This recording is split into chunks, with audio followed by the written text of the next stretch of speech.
What's up, everybody? Welcome back to another episode of the HeroesHearth Warcraft 3 Fight Night, in which we're going to determine whether our current champion, Effect from Sweden, can be dethroned today by an undead, or if he shall reign supreme and stay on his human throne.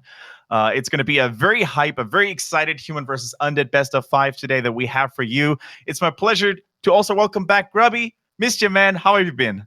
Yeah, very good. Nice to get to talk to you again. I just heard about your stream week. Happy you had a great time. But I missed you, man. It's been 3 weeks. We had a 1 week delay last week, so it's good to be back here. And with what a match we've got. EnTe and Effect, an undead versus a human. We're going to be running a best of 5, guys. And the winner gets $100 more prize money than the other. So there's all to play for tonight.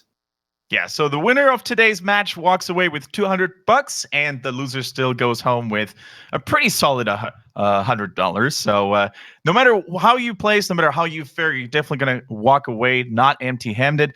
And the good thing is also, guys, that we already have the next challenger to be announced in 2 weeks from now. We're going to save that name until the end of the show. So you guys, we're going to leave you in the open and leave you hanging, a little bit in the air. But good things are coming. Let me tell you as much. For now, of course, to explain for the newcomers and the first timers, perhaps how this format works. Every 2 weeks, Grubby and I are going to welcome some pretty well-known players of the European, the North American, and maybe in the distant future, not so distant future, some Asian players too.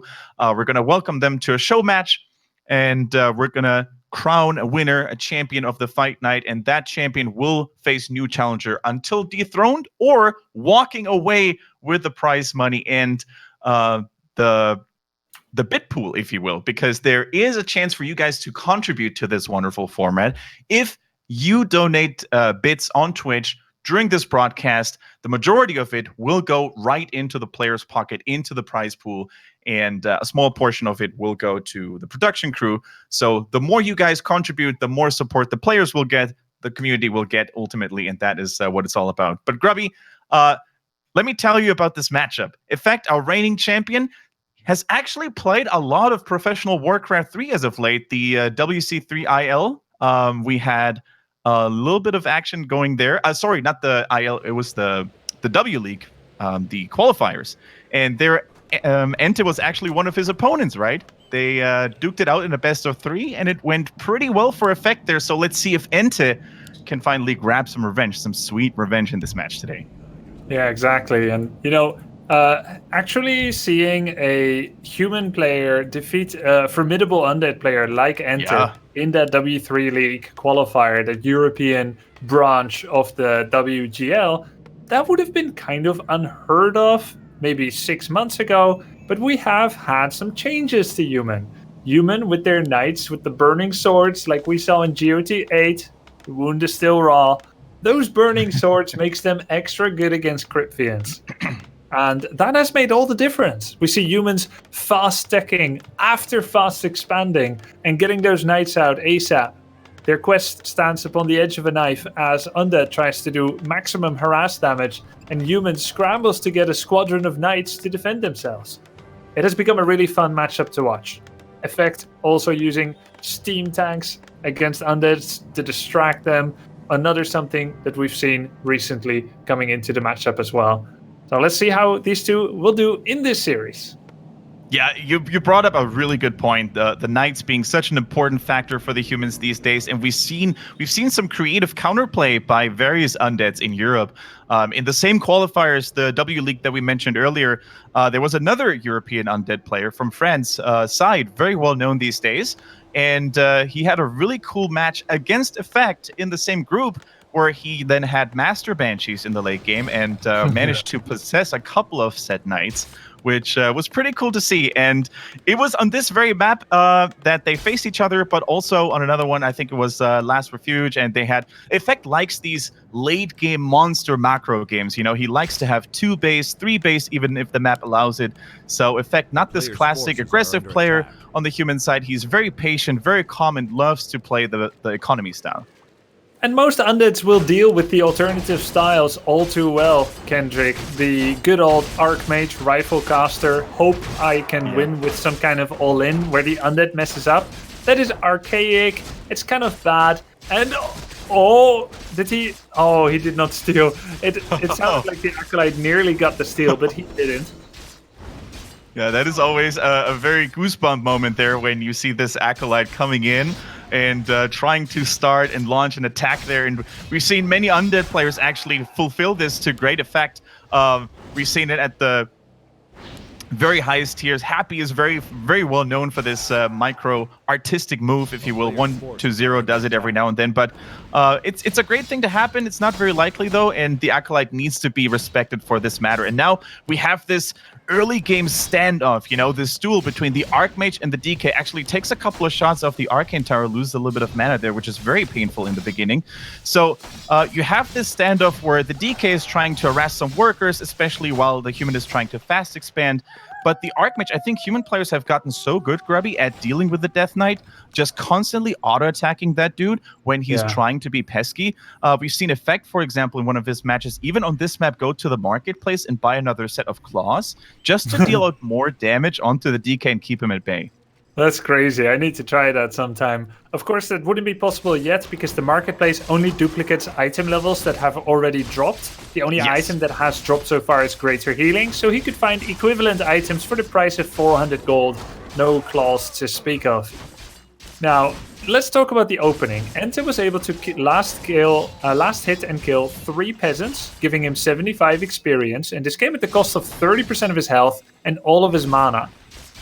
That may seem like an okay result. 3 peasants is roughly what I would stipulate to be the average expected value for Undead. But not like this, though. The speed with which he got it, the way he forced it under the Ivory Tower, under that Arcane Tower, I should say, meant that he has no mana left. For the second phase of the game, where Effect gets the fast expansion, 4 creeps, and there's not a single point of mana that EnTe has to stop that, to slow him down, or anything like that. So it was the easiest thing in the world for Effect to get his Archmage to level 3 without any fear of reprisal or steals. Does lose another peasant here. Good job to EnTe. And the surround attempt on the DK, and he gets it. Nice job. And that is a disaster for EnTe right there. He probably... Oh, I thought he would actually let the DK die there to basically not waste the TP. And a level 1 hero is usually revived very quickly. But I think what EnTe saw here was that the Archmage was already level 3. And if he lets the DK die, he loses more time to creep himself. And he gives that bonus experience onto an already fed Archmage, which is, by the way, insane. I think you mentioned it perfectly there. The creeping was so well done by Infect, so fast, so quickly, that EnTe now finds himself in a world of trouble, especially since Undeads have very limited options to heal back that DK. He's no mana, no health at all. He can't really play aggressively anymore. He can't harass those workers, and the expansion, as a result for the human player, goes up without any problems. Yeah, and I really think it was a big mistake by EnTe to TP with the DK. Not only to TP, but like how late he did it. It's usually like they're trying to prove how late they can TP, the strength of their reflexes. But this is in RTS, not in FPS. The strategy of dropping your DK to minimum HP and then town portaling leaves you less able to act on the map. And I think he drank a healing potion in order to get back some activity. True. And now the pressure by Effect has made a mistake that EnTe made even worse. He forgot his 3rd cigarette. And that was already true, and that was already happening. But the pressure exacerbated the problem to the point where he didn't even start it until now. And his slaughterhouse is standing uselessly, unable to produce an obsidian statue, further making the low health on the DK a problem. Oh, yeah. And you mentioned this perfectly well as well, Grubby. If he had let the DK die, not only wouldn't have been the biggest problem because of level 1, but it also would have given it a full HP, full mana DK from the revive. So, well, full HP, half mana. You still have to TP, but you're definitely right, Kendric. Like all those advantages, and the only thing you lose is a little bit of creeping speed. But that's a small price to pay because look, the DK is still hurt.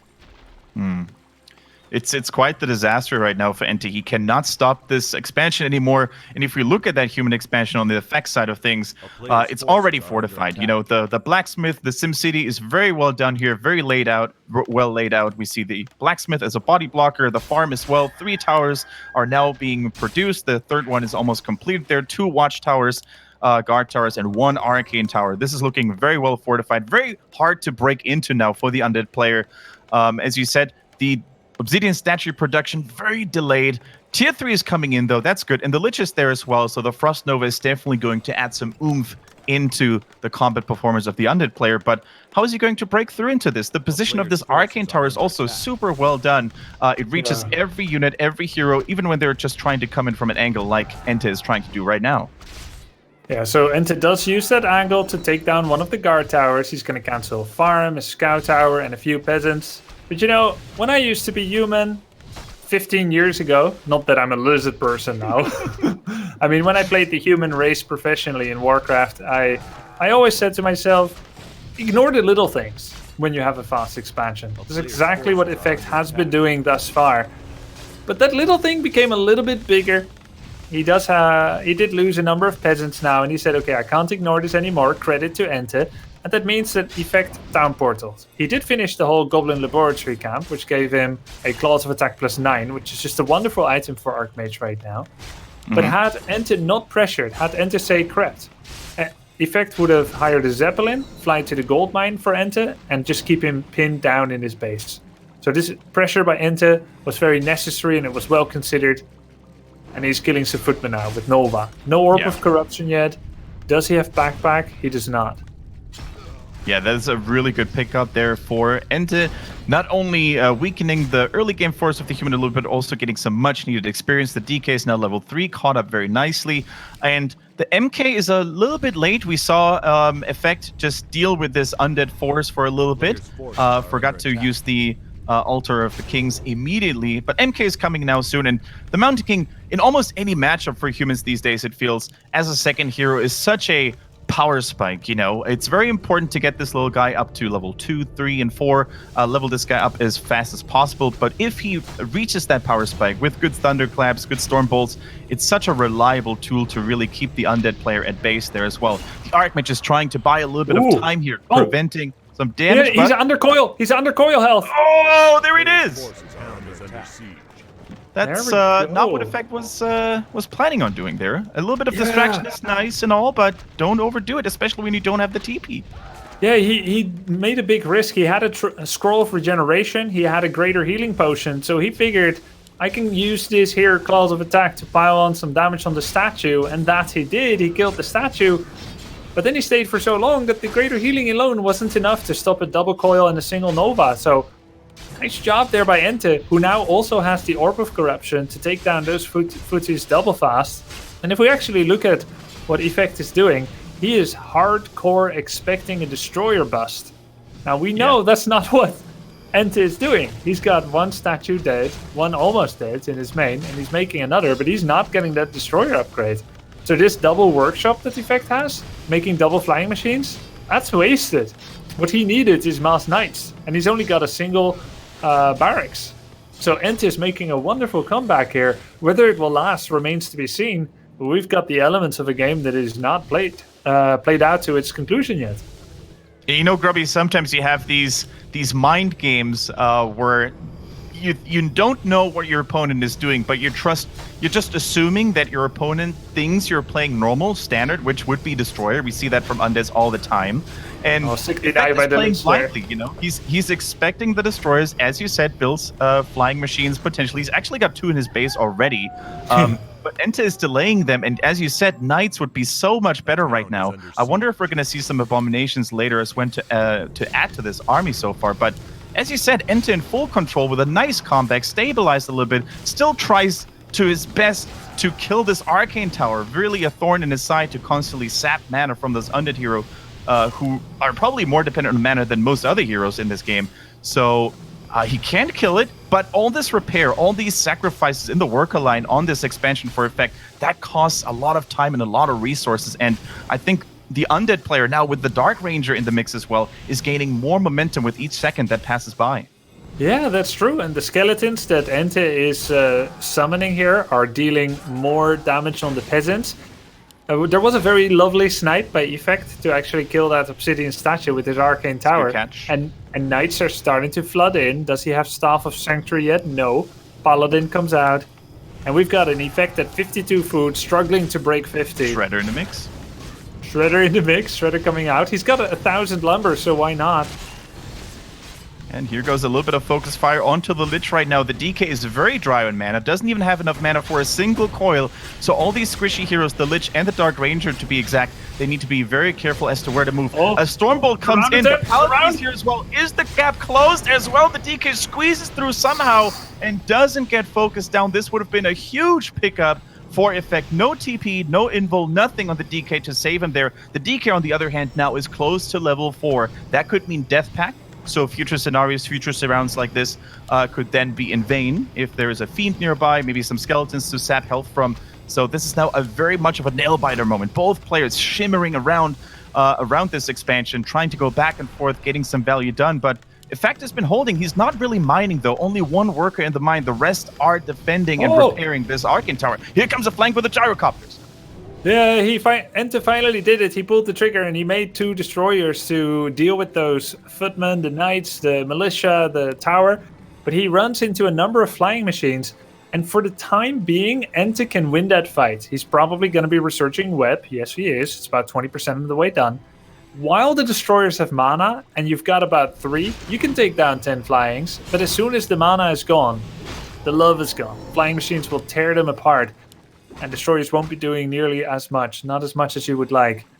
And Kendric, at the start you mentioned the Arcane Tower's positioning being good. By God, that couldn't be more true. That tower never went down. It's a true hero. The last tower standing on that expansion. He's not even rebuilding any. Because I think he can use every gold coin in his possession to build more knights, to get more units out there. And you also said something about the siege tanks earlier. Effect loves to build those, but in this game so far, EnTe has never allowed him to have enough funds, to have enough resources available to go for these cheeky drive-bys. He is constantly pressured, even got some spellbreakers in the mix right now to have additional frontlining. But overall, the humans' army is very tiny compared to what the Undead has already. EnTe with 3-4 destroyers now morphed in. Needs to be careful against the armada of gyrocopters that is going to hit him from behind again very soon. The web is here though, but the fiend numbers are relatively little as well. And here goes another engagement. Archmage and Mountain King are leading the charge, trying to knock down fiend after fiend. A nice healing ward there in the back. Gets good right silence. Now. Big silence against 3 heroes at the same time. No healing, no thunderclaps there at all. 2 healing wards at the same time. 1 destroyer goes down, 2 destroyers goes down. The air superiority now on the side of Effect, and he's fighting with everything he's got to keep that Undead at bay. But while he still reigns supreme in the air, the fiends absolutely dominate the ground army. Great body blocks by the Death Knight. EnTe might be doing it here against the Mountain King. Down to 200 health. He's got about 150 health left. Holy Light comes in. Healing potion. 1 coil away from dying. And is he gonna get it? He gets it! Oh! So close, but the second hero goes down. A level 2 Mountain King is no more. That was a golden pickup right there. We look at the resources on the Effect side of things. He has enough gold. Actually, he doesn't have enough gold to go for the rebuy right now at the tavern, so he's probably going to revive it at the altar. Yes, that's what he's doing. Level 2 doesn't take that long, but is the Mountain King going to arrive back in time? More and more heroes are falling. The Paladin, level 1, is no more. Only the Archmage left alive. But what really is there left alive for Effect? It's a puny army. The Undead hordes are massing and punching through. The Dark Ranger, level 3 right now, out of control. Level 2 skeletons are going to melt those workers in the backline. The Gyros are just watching from above. The Water Elementals are not really any competition anymore. And I think EnTe, after a rough start, is finally going to put that final nail into the coffin. Only the Archmage left. Is there enough mana left for a coil? 56 mana? Not for now. Not for now. The Spellbreakers have been sapping the Death Knight's mana a little bit. And it should be noted that Effect never stopped mining with 10 peasants. Even now, he's still mining with 10. But at this point, the hero levels for the Undead are getting so formidable. 4, 3, 3 against an Archmage level 4, nearly 5. And Water Elementals are getting value. The Destroyers have been dealt with. Flying Machines actually researched bombs. They're chasing this Cryptfi and doing 3 damage at a time. As long as the Fiend keeps moving, they won't even get a single hit in. They're not really designed to take down personnel. So crazy, Grubby, isn't it? Normally when you see those water elementals, they're like free water. The Devourers slurp them in, and you oftentimes don't even want to cast them as a human player anymore when there's so many of them. But in this game, wonderful value so far. Almost a good surround there on the Lich, but only the Undead Heroes. Look how confident EnTe is right now in his power level. He says, I don't even need my Fiends, I don't even need statues. My heroes are strong enough and fast enough, thanks to the DK on Holy Aura, that I can kite back and forth with the Orb of Corruption and take down unit after unit. I gotta say, though, Effect has been doing pretty good to stay alive until this point. Paladin has already come back. That's the surround. On the Dark Ranger, there is a Death Coil. He has an invulnerability as well. Will Effect actually keep the surround? He doesn't.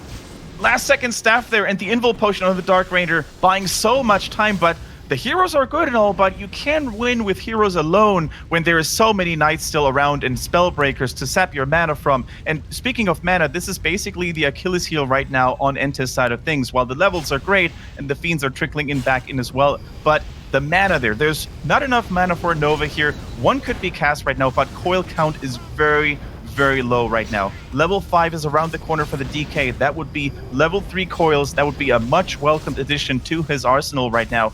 But for some reason, somehow, some way, Effect is stabilizing right now. As Grubby pointed out, the cash flow has been uninterrupted for a long time now.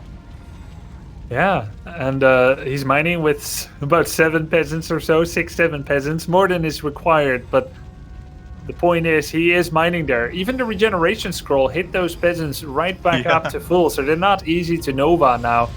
EnTe is down to 48 food. Effect has boosted himself all the way to 65 food. Doesn't even have Sundering Blades on his knights yet. I think he's just been too busy to really think about it. Doesn't see that he hasn't dipped those swords in fire. But they're still good against heroes. It doesn't make any difference when attacking statues or heroes. It just makes them better against Cryptians. While there's still a little bit of action going on near Effect's base, this has been the bloody battlefield that both players don't seem to be willing to give up here. Nice Stormbolt onto the Fiend, a last-second crow to keep it safe, though. But as time goes on, EnTe needs a different answer. You know, he needs a little bit of a different counter to this ever-evolving, ever stronger becoming human army, and one of those counters could be Banshees. They're currently researched in the main base of EnTe. We see the master training currently in progress, and possession could maybe be one of those ways to keep those knight numbers a little bit lower. The first A-bomb now in the mix as well to provide additional frontlining, and all of a sudden the tides of battle have changed, Grubby, haven't they? The Undead now on the retreat, the hero levels are still good, but those knights are overwhelming. EnTe was not saving his Crypt Fiend with the coil because he was planning a big one on the Mountain King, but the Staff of Sanctuary by Effect was too fast. He didn't want to let it get down to reaction time and potential ping delay. He just staffed it out immediately. Surrounds an Abomination. And only Banshees could save EnTe here if he gets some possessions on the Knights. But although he researched Master Upgrade, he doesn't have a single one yet. Coil Nova on the Knight. Finally, EnTe gets a unit. 40 food versus 63, and he's taking down a few flying machines. Eventually maybe he could switch back to destroyers for a small period of time. Yeah, and right now it's very important to watch the Death Knight's mana bar. How many coils does he have left? He just used one very aggressively when his Lich was relatively low on health to execute a Knight. Always a dangerous thing to do because this Mountain King could drop that one Stormbolt, maybe a lucky bash here and there, and this could get very dicey for any Undead hero. Speaking of which, here is that Stormbolt onto the main hero, onto the DK, gets away to safety for now.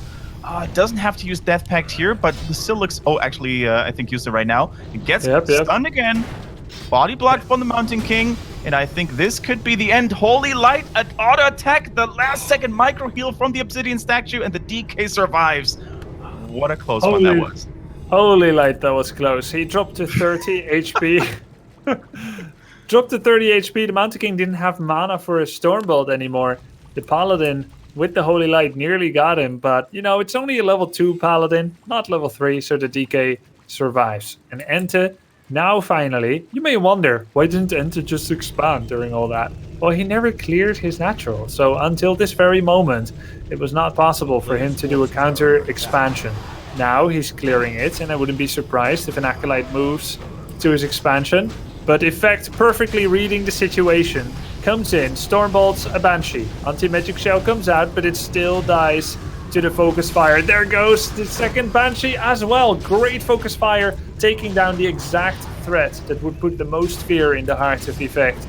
Those that could possess his knights. And he's got another Banshee coming in here. Not enough mana on Possession yet.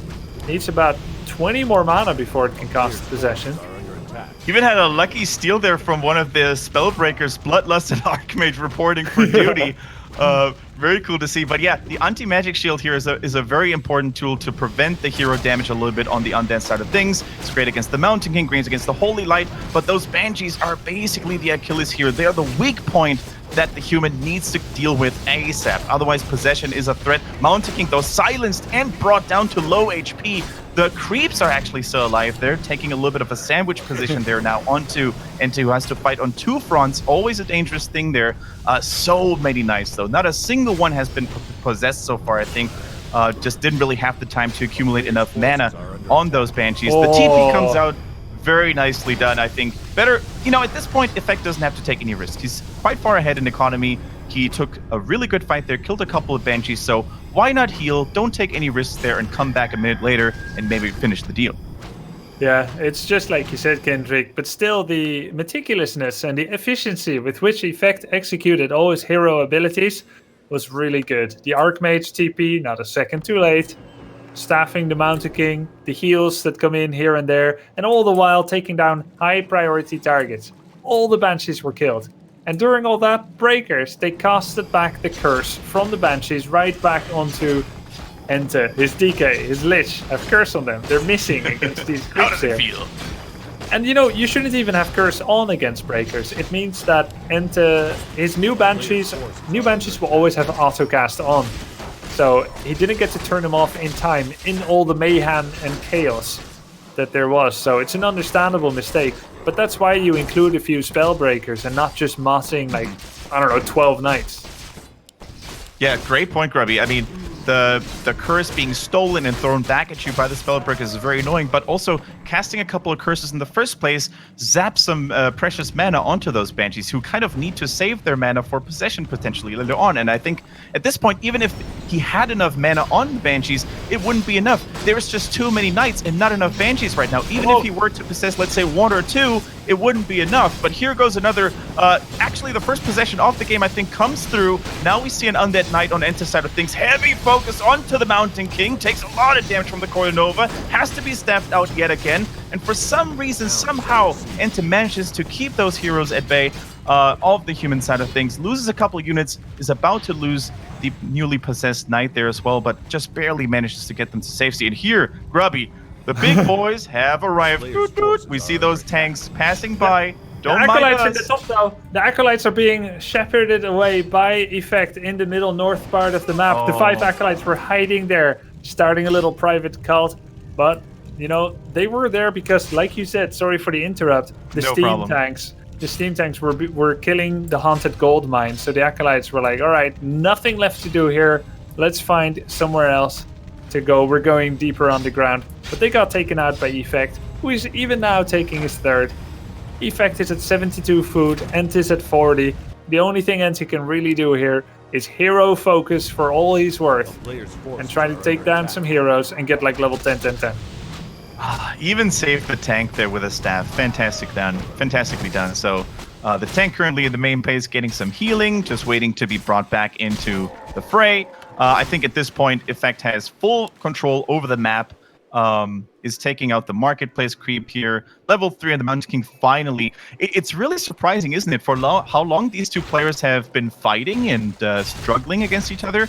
It seems like Effect was not really able to kill that many units of his opponent. The Mountain King only now level 3. That took what seemed like an eternity, but now it's finally there, and now things could go from bad to worse for EnTe. The Abomination completely lost there, is likely going to go down, but yeah, that's another skirmish. It doesn't look good for EnTe. He's getting overwhelmed in numbers. Holy Light saves those knights and threats. We see only one Banshee left on the Undead side, and even that one gets taken out. Effect shows no mercy whatsoever. Only the heroes and the Fiend and 2 statues left.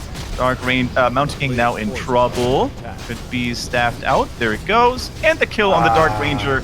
wonderful with a holy light there, and I think this might be the beginning of the end here for EnTe. Yeah, it's like you said, the Mountain King was pretty low level, and that's because EnTe actually did a phenomenal job of denying his own units. But that does mean that Effect and EnTe together were killing EnTe's units, which is why he doesn't have many left. But yeah, like a lot of dark rituals on units right before they died. That's why the levels were so low. But it's just a shocker that apparently Human, with their massive economic advantage, when played this well, is perfectly fine having a Mountain King level 1, level 2 running around, just doing a Stormbolt now and then. It's really about unit preservation, is what Effect is showing us. Staff of Sanctuary on the heroes, keep saving them, spam water elementals, kill high priority units. Some knights, some breakers. Don't overgo on the knights, you'll be vulnerable to a Banshee switch. And of course, flyings anytime there could be a destroyer threat.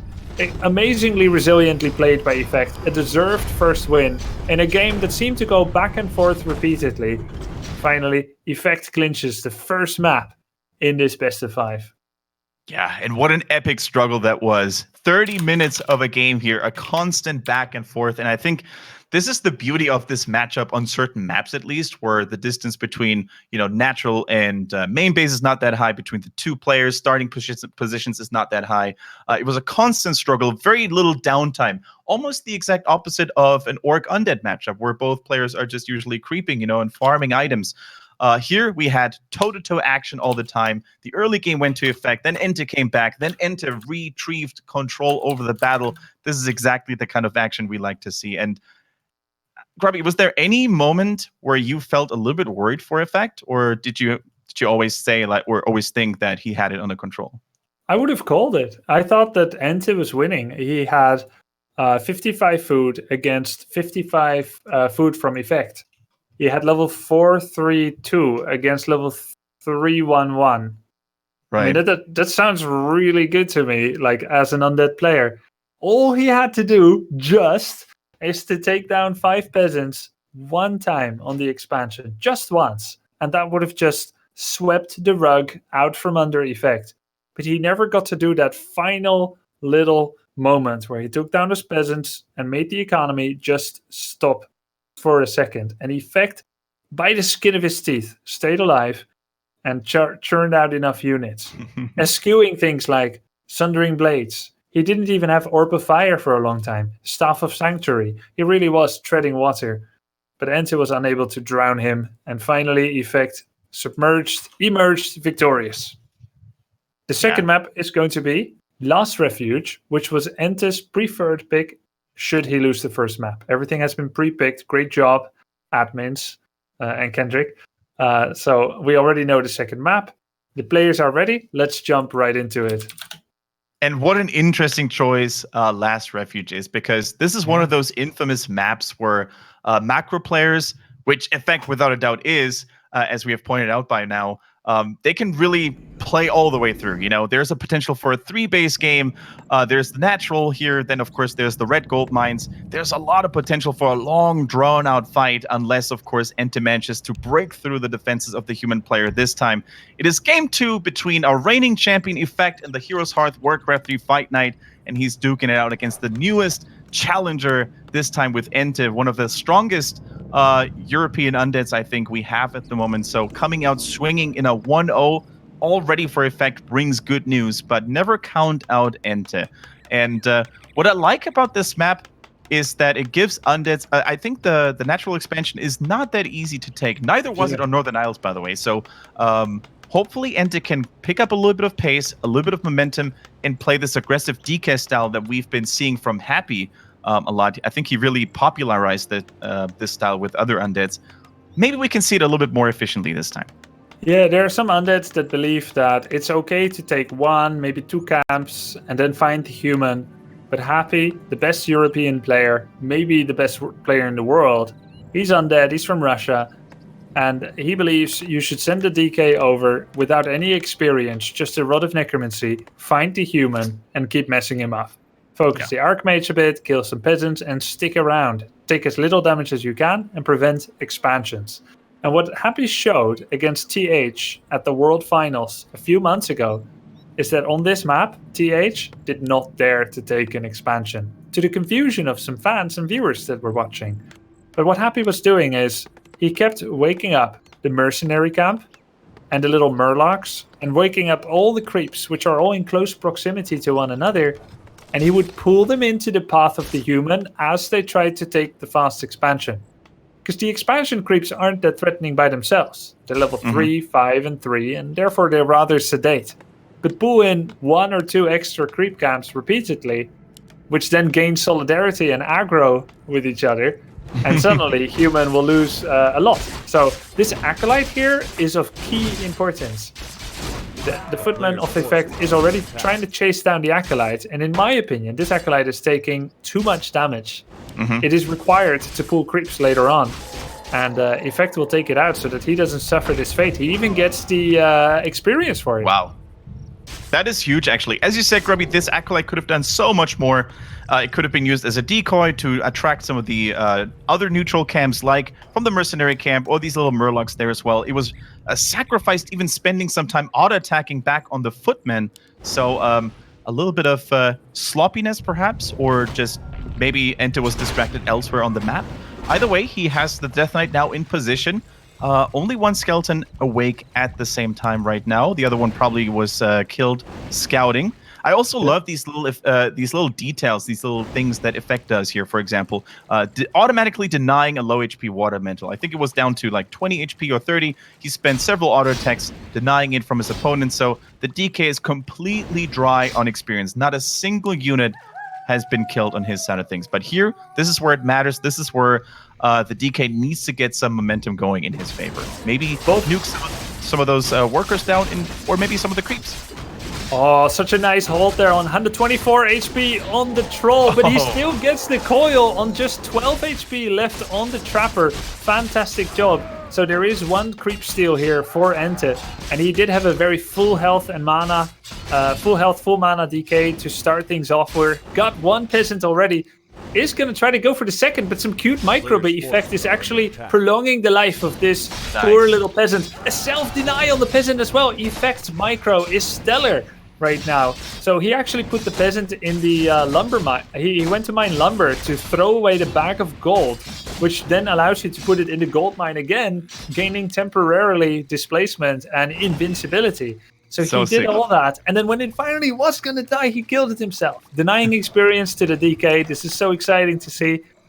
EnTe, though, he's not done yet. He's coming in with another rod. That's his final charge of skeletons, and he's going to go for a peasant. Will Effect deny it once again? This time, he will not. This time he will not. The DK is still a little bit of a portion away from level 2, even uses the coil on a footman right now, but that also means he's very low on mana right now, only 13 points left. Finally gets at level 2, I think some of the skeletons were able to get another worker at the expansion construction site, so level 2 now, a pretty big deal. The Unholy Aura has been live now. However, 2 towers already in construction. The damage has been dealt on Effect side of things, but with stellar micro and cute little paying attention to detail, he was able to buy much more time and save many more workers than other players could have done so. So the towers are there, the expansion is almost up.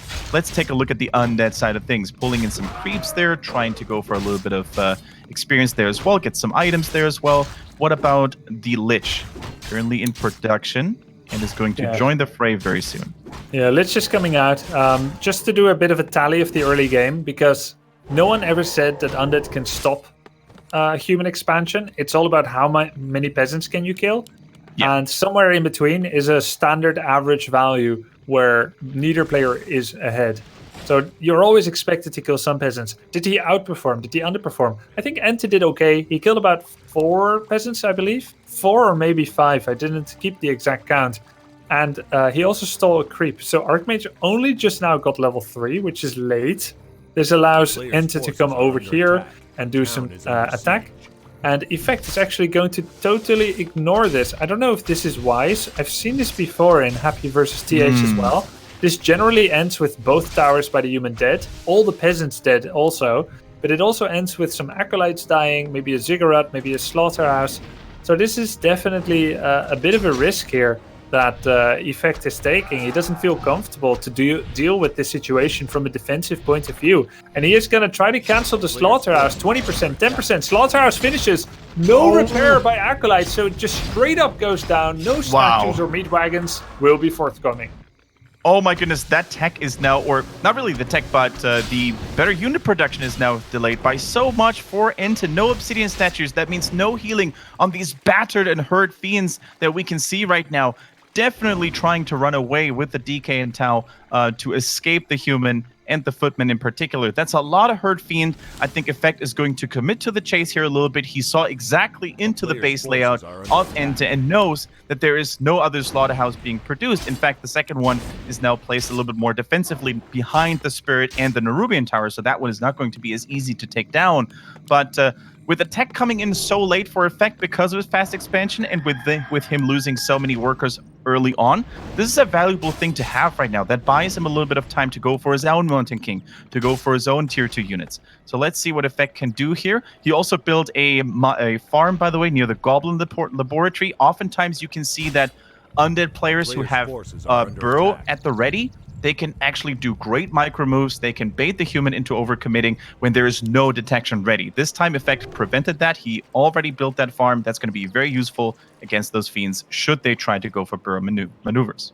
Yeah, exactly. And it has other advantages as well. He actually just hired a Zeppelin and a Shredder, immediately porting the Shredder to safety, and it's happily whirring away and mining and killing the world's forests right now to aid the war effort as Effect gets more and more lumber. So his economy is totally set, and he's gone for the defensive buildings again in front of his towers, even making a second lumber mill just to throw up another protective barrier around his expansion's towers. That's going to be hard to crack for EnTe, and keep in mind the statues were late. It's only just coming in, the first statue, so he's not all that healthy to try and do a bust here. All right, we see a Scroll of the Beast in the inventory of the DK. That could be a very good item to help the fiends take down those workers and the towers more quickly. However, once again, we see the numbers are pretty okay for EnTe, but he can't really afford to get his heroes too close to the human base. We see the micromanagement by Effect is almost impeccable when it comes to the arcane towers. You know, Zeppelin in the Undead base. Mayday, mayday, Zeppelin in the Undead base. There we go. We see a big harass go down. The footmen with shield upgrade are so resilient right now against the Spirit Tower. One could even argue if Nerubian Towers would have been better at this case, you know, just slowing them down and buying more time. But the Undead now is taking, is getting to taste a little bit of his own medicine here. Loses worker after worker, and unlike the human player, he doesn't have an expansion to fall back on. So this is crippling, devastating economical damage. And with that, Zeppelin Effect can peace out at any given moment if he wanted to. For what it's worth, one Acolyte died and he remade it. Or maybe not even a single Acolyte died. Yeah, one Acolyte died, he remade it. All 3 ghouls are alive. A gargoyle was produced. The gargoyle is going for the Zeppelin. Bottom left of the map. Everyone will die if they fall into the woods. Don't let him fall into the water, but don't let him fall into the Undead base either. The TP has to be used. Emergency pull off here. That was so close. You could see that Effect was probably busy macroing in his expansion or somewhere else, because at first he didn't really see that there was already a gargoyle on the chase. That was a real sweaty moment there. Oh my goodness. But let's actually compare casualties, Grubby. On the side of the Undead, as you said, only minimal economical damage, I would say. Not really a whole lot done, but in the human expansion, no more towers, no more workers. That's a bloodbath right there. You called it, man. That's Scroll of the Beast. He used it, not even in a fight, but he used it in a much better way. Bonus damage on the towers allowed him to do a much quicker bust than usual. And it allowed him to do what he could not in the first game. EnTe managed to reset, for the time being, Effect's income. And now Effect is totally in crisis management. He's making units that he wouldn't have considered last game. No, he's still... Okay, so he's still going for flying machines and breakers, but he has skipped the tier 3 part because he simply doesn't have money. I thought maybe he's going like mortar teams or something, which would be kind of strange. But this town hall is gone. He has just lost his expansion. EnTe with the fantastic defense against the Zeppelin. Not even using his town portal. He didn't want to he didn't want to give up so much map control. And now the gargoyle, the destroyer's coming in. There's only 2 flying machines. EnTe is boy. looking at the beginning of the victory that he craves in this series. Yeah, easy peasy bait here, masterfully done by EnTe here, using the Dark Ranger a little bit, probably not on purpose as a decoy though, but has enough mana to drop coil after coil, the air superiority, this time on the side of the Undead. That one Gargoyle also acting as a fantastic scouting unit, wonderfully done. And then over the cliff came the Destroyers as the cavalry, and this was a really solid comeback from EnTe, I think. This time he could do what he couldn't do in game 1. He broke through that expansion slowly but surely and steadily, and especially, as you said, Grubby, like him not really panicking, right? Not using the TP immediately. He sees that Zeppelin harass, but staying cool, calm, and collected, and just finishing his business there at the natural. So crucial. Correct. Very well handled, and also a much more sedate early pace of the game. He didn't really try to go into an arcane tower to force some kills on peasants and drop super low. He just did it really solidly. It should be mentioned this was EnTe's map pick. Yeah. And it shows that he made a good choice. 2, he placed the map well. It was definitely closer contact map compared to Northern Isles, which is more drawn out. So he was able to kill more peasants, even do some creep steals. His DK was in better shape. And he killed more things, which actually allowed DK to get level 2. And he didn't get surrounded. And of course, everything that EnTe suffered, Effect made it happen. He didn't get that surround. Was very close to getting it, by the way. When Archmage 3 TP'd home to the natural, he nearly got the DK surround. Such little things, such micro moments, are what defines the course of destiny in many Warcraft 3 games. And sometimes that will just lose you the game. So just micro better. Just micro better forehand. We're going to see if they can do it in game 3. Before that happens, though, before we go to Echo Isles, we take a short break, guys. We're going to give you the chance to grab some more snacks and some drinks, maybe for this late night HeroesHearth Warcraft 3 entertainment action, at least if you're from Europe. Don't forget to check out our sponsors, by the way. We have a giveaway going on one of those sexy Ridgebake backpacks. Exclamation mark Ridgebake, and you're going to be taken to exactly the address you need to go to.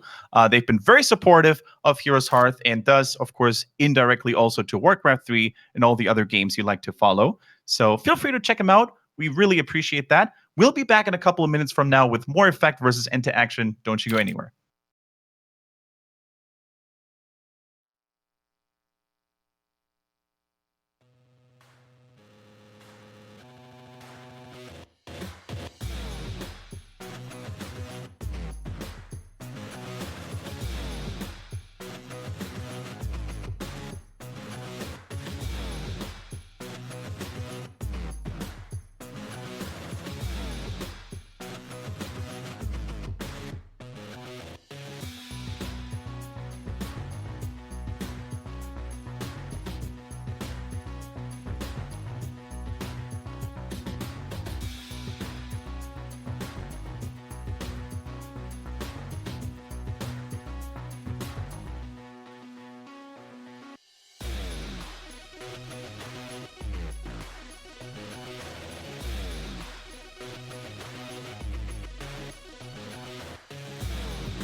What is up, everybody? Welcome back to more Warcraft 3 action with the Heroes Hearth Fight Night.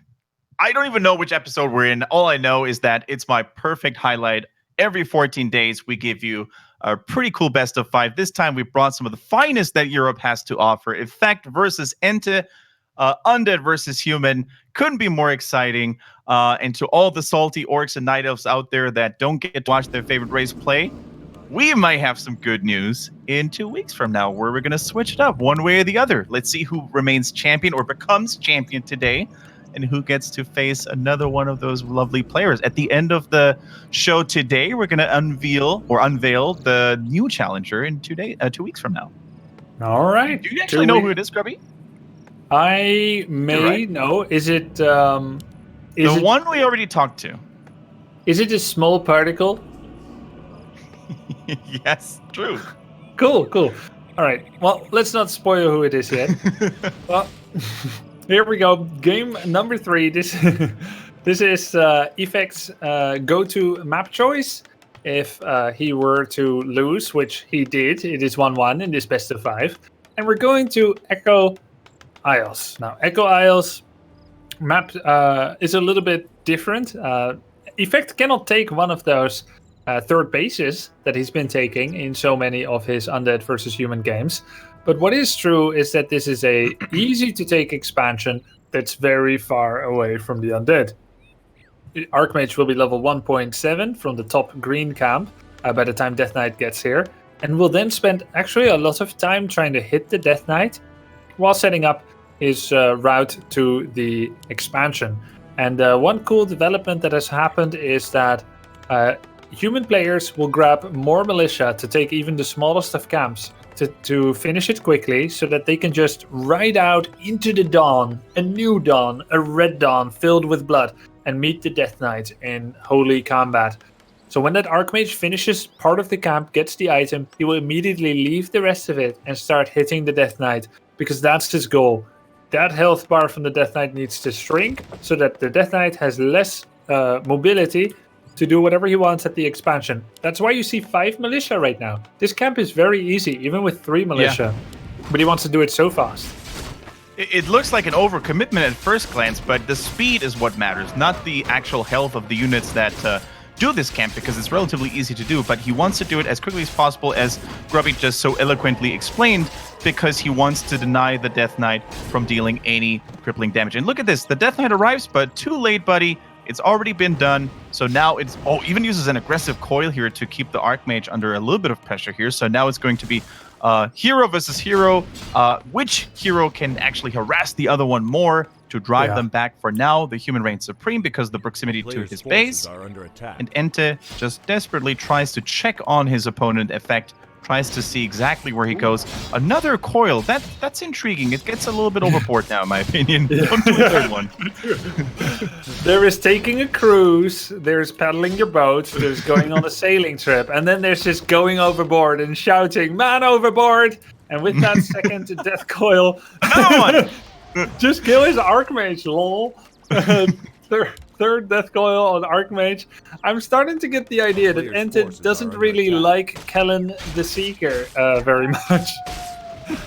And he went for a claws of attack. Yeah. The circlet on the Archmage. That's pretty crazy. Giving him bonus attack speed, mana regeneration, health regeneration, mana, basically everything. You want it, he's got it. That's what he got. And now he's going to take some vengeance on the Death Knight. Wow, that was a steal by EnTe. The skeleton actually got the last hit. Fantastic job. This denies Archmage from getting level 2. And the hunt goes on. Oh, maybe if EnTe had been on top of his micro game there, he could have used the Idle Acolyte to body block that Archmage a little bit more. To allow the Death Knight and his skellies to get some extra shots in. But even as it is, I think the zoning on the Archmage has been very splendidly done by EnTe. And this Archmage actually doesn't want to sit there passively. He wants to attack with all those expensive items that he bought at the shop. All the steel, actually. Both the experience and the items go over to EnTe, and he TPs out, says, "Peace, see you later, buddy. I got everything I wanted here," and you are probably going to be very salty about that. Yeah, that's... I mean, he does lose the TP, but this time he doesn't prove that he can stay for as long as he can, and then finally TPing out with 1% of his life. This Death Knight comes back very healthy, and he's a single kill away from getting level 2, which will increase his mana regen, his current mana, and so on and so forth. So this is a DK level 1.9 against an Archmage 2.3. This is the best experience situation that EnTe has had so far. But he hasn't killed as many peasants as in the last game, and that's pretty important. He's trying to make up for lost time now, coming in with the skeletons, taking peasant number 1, peasant number 2. Peasant number 2 falls. In the meantime, we see the Archmage kill a Fiend, though, in single-hand combat, 1 versus 1. Takes down the spider thanks to all the items that he bought. This guy is basically a walking item shop right now. He's got the boots, he's got the stats. He's locked in, though, with a farm. MTW's EnTe is in trouble here. No TP. He used that just a couple of minutes ago. This is the surround that he needs. He gets the level 2, and the DK says, goodbye. I don't want to die, but the Archmage says, you have to, my friend. I'm going to take revenge for all the troubles you gave me earlier on this map. The expansion goes through. It's a disaster right now. And Effect in full swing, finally close to level 3, just needs really much a skeleton or something, and he'll be there with 5 experience point missing. This is a golden start all of a sudden. A nice swing around for the human player. Tavern rebuy. Oh, wow. EnTe went with the Tavern rebuy. He's going to come in there. He knows there's an arcane tower, but you don't have mana anyway when you come out of the tavern. Spent it all on booze. And he comes in here, the town hall, 99% of the way done. He will start killing peasants, but does a very nifty skeleton block on the single path entrance from the right side, forcing peasants to go into the meat grinder of Crypt Fiends and skeletons. This Crypt Fiend is dead. Just forget about it, EnTe, and go for the peasants. Yeah, the Crypt Fiend can run away. It's too slow. The Archmage is basically on his horse with the movement speed boost. Too fast, 2 Furies actually right now. It's actually crazy how fast the Archmage becomes. He's one of the most squishy heroes in the game. Becomes very swift and nimble if the items are there. And he's just toying with the Undead right now. Needs to be careful. There's a Frost Nova on that Lich. Actually gets cast from max range. Auto attack. He doesn't take the risk. And the TP needs to be used as a last resort emergency exit. Can't afford to lose that Archmage. And now the shop needs to be built. It's actually halfway between main base and expansion. Quite nice. So you can buy items on the fly. Finds a Tomb of Intelligence just for good measure. Always welcome to pick those up.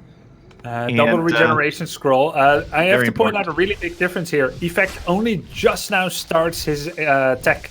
In previous games, he had started it during all the pressure that was going on, but that really got delayed this game, so he doesn't get his Mountain King nearly as fast as in some of the other games. He won't get to hire a Shredder either, so he does need to keep making peasants, at least a few more at his natural. So really big damage dealt by EnTe. He has 30% of the way done to go to tier 3, and the destroyer timing could be very, very powerful. Keep in mind that Effect does not even have any mercenary camp access, so he doesn't have troll berserkers to hopefully help with like destroyers or something.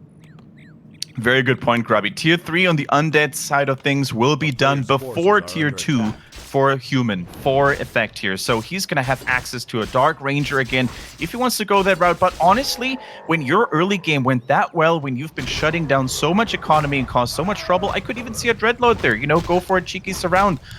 There's probably not enough money yet on Effect's side of things that he can always carry a TP with him. So we remain surprised, we remain expecting as to what the third hero choice for the Undead could be. Now we see a little bit of a skirmish go down near to those forest troll trappers who actually trapped a footman, not a fiend. There's a little bit of a hurt lich action going on. The DK in the back could drop a coil, actually very close. That Archmage man plus 8 damage hits like a truck. Those water elementals very dangerous too. There's no dispel yet. Speaking of which, Slaughterhouse is there, but no destroyer attack finished right now, I think. Lich down to 40 life. Wow. Obsidian statue coming in with the 10 health even pulse. The DK now. DK down to 62 life. 46. So close. Statue has to work overtime and he's not doing it. You can actually move and heal simultaneously. He's trying to kind of do that. Orb of Corruption comes in. Will we see a Destroyer upgrade? There's only a single statue. Destroyer upgrade on one statue is very rare. Most likely we'll just get a second. Look at this Archmage, man. He's surrounded, not really surrounded, but outnumbered heavily. But he doesn't give a flying fart. He stays in there, drops fireball after fireball after fireball, and keeps those undead heroes low. Speaking of being low here, the mana resources right now for the undead heroes also extremely low. The DK, not really more than one coil. The Lich, not really more than just one Nova. So the Rifleman coming into play this time, Grubby. I think for the first time we see ranged units in the arsenal of the human player. Instead of rushing to tier 3 Spellbreakers and Knights, you see a little bit of ranged units addition here for effect, which is very nice against Fiends. They're not really that resilient. Flying Machine and Spellbreakers are kind of ranged, but I know what you mean. True. We didn't really have piercing damage ground. And we do see that Destroyer upgrade after a single statue, which is just really rare and actually will not really pan out well against the mass rifles. I don't think you even want to summon the Destroyer, but who knows? Maybe he wants to deal with those water elementals, and we will see that Destroyer upgrade, but I don't feel like he can miss the sustain that the statue offers right now. Some excellent focus by the Arcane Tower, by the way, getting some mana away from the undead heroes. Yeah, also great shimmering around here, really going into that angle where the towers aren't really firing at the undead player too much, and where there's also an escape path to the south. So really cool positioning here by EnTe to basically cause a little bit of a concave for the Fiends. But if those rifles wanted to attack the Fiends right now, they would go in a little bit of a choke point because of the human Sim City. So this is a really cool move. You see the Priests and the rifles in the second row, they can't really go through. So this was some really cool play by EnTe. Let's see if he can get anything out of it. Another Stormbolt comes through. Mountain King now in the fray as well. Angry tries to get these undead units outside of his base. The rifle's actually blocking the way, so he can't retreat that easily. Has to use the Invul right now. And this is a hefty number of rifles, isn't it, Grubby? This is not so easy for EnTe all of a sudden to break through. Yeah, one does not simply challenge that many rifles toe-to-toe, but he does have that greater mana potion that he just consumed on the Death Knight, and that's a 200 damage nuke on a unit, 140 damage on a hero. That means that anything that drops under half life is under threat of a little bit of focus fire and a coil. And the economy is being taken down a bit. Oh, effect! He's going around. He's summoning 2 water elementals that will challenge that destroyer, which will go over the woods, escape the rifles and the water elemental. But that wraparound by effect is a power play. He's actually going to creep then and try to come from below to force EnTe to have no place to escape. But EnTe calls his bluff and moves with double destroyers and goes right into the towers, trying to take down the guard tower. And it goes down so fast, like paper. Yeah, thanks to the bonus damage from those destroyers, magic damage, really good against heavy armor, takes those towers down, and that is going to be a big boon on the undead side of things. No more mana consumption, or no more mana drain, I should say, from the Arcane Tower. This is now giving him much more movement freedom here. The workers have been harassed constantly by EnTe, and he refuses to let go of this. And we saw an attempted surround maneuver from effect earlier, trying to cut off the flight path of EnTe. And this is very important to do because in the case of such a surround, such a outmaneuvering, there is no TP right now. This is a very risky move by EnTe. At the same time, though, very rewarding, as we just saw. He destroyed the defenses of effect at the natural expansion, but now decides to let go, maybe take a little bit of a breather. The Abominations are now in the mix as well, a very valuable blocking unit, and maybe he's trying to let some time pass now and maybe take care of his own expansion. I think hero-wise, level-wise, and unit-wise, army composition-wise, he has what it takes to, maybe try a little something like that. Exactly, and, Effect, he's a little hamstrung. The fact that he lost his towers at his expansion means that he is not allowed to stray too far. He also doesn't have a town portal.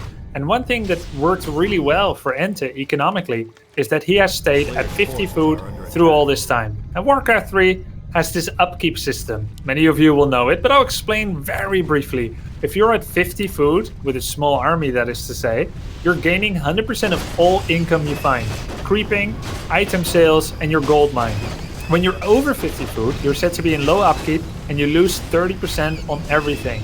So actually, Effect does have the double base, but he's only mining 40% more than what EnTe is mining. And that 40% was more or less cancelled out by the higher tech that EnTe commands, destroyers, third hero, orb, and the bit of damage that he did while losing almost nothing.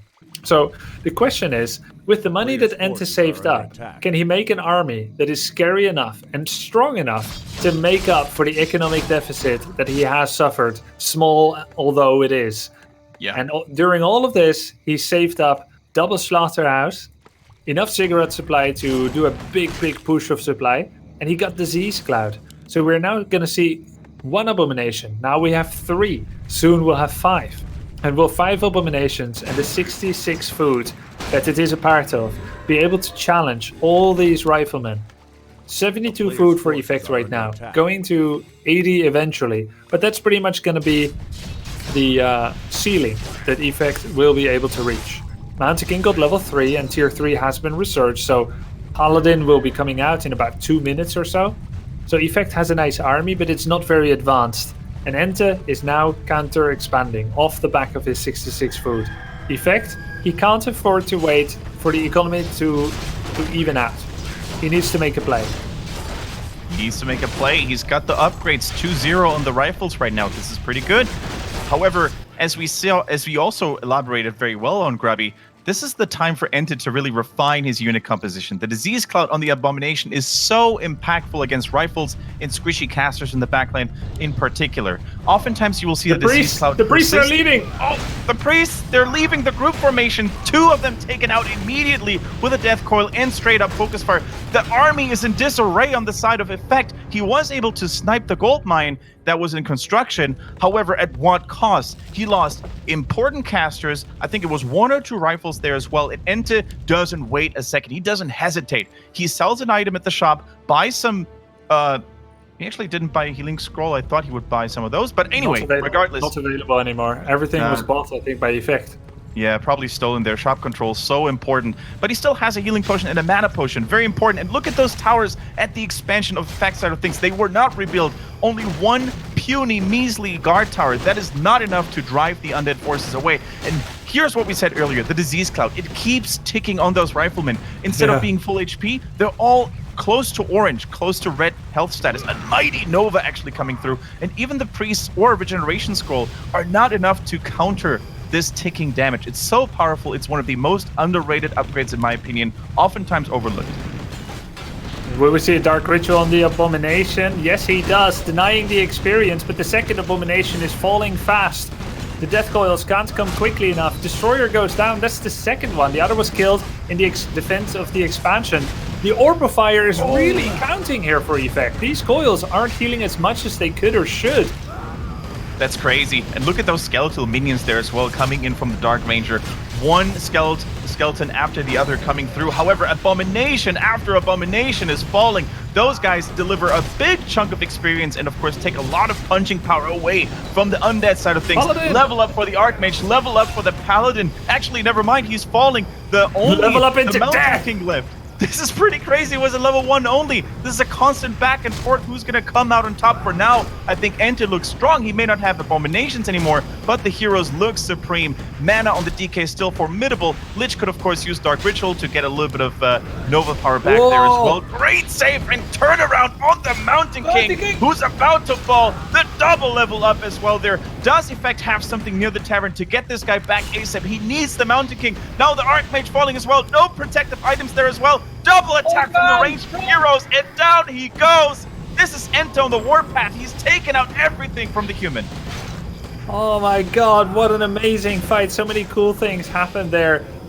Effect's control was so good with that Mountain King. He had enough mana for a single Stormbolt, but he wasn't using it, and Effect was waiting for him. This was a deliberate act by both of them.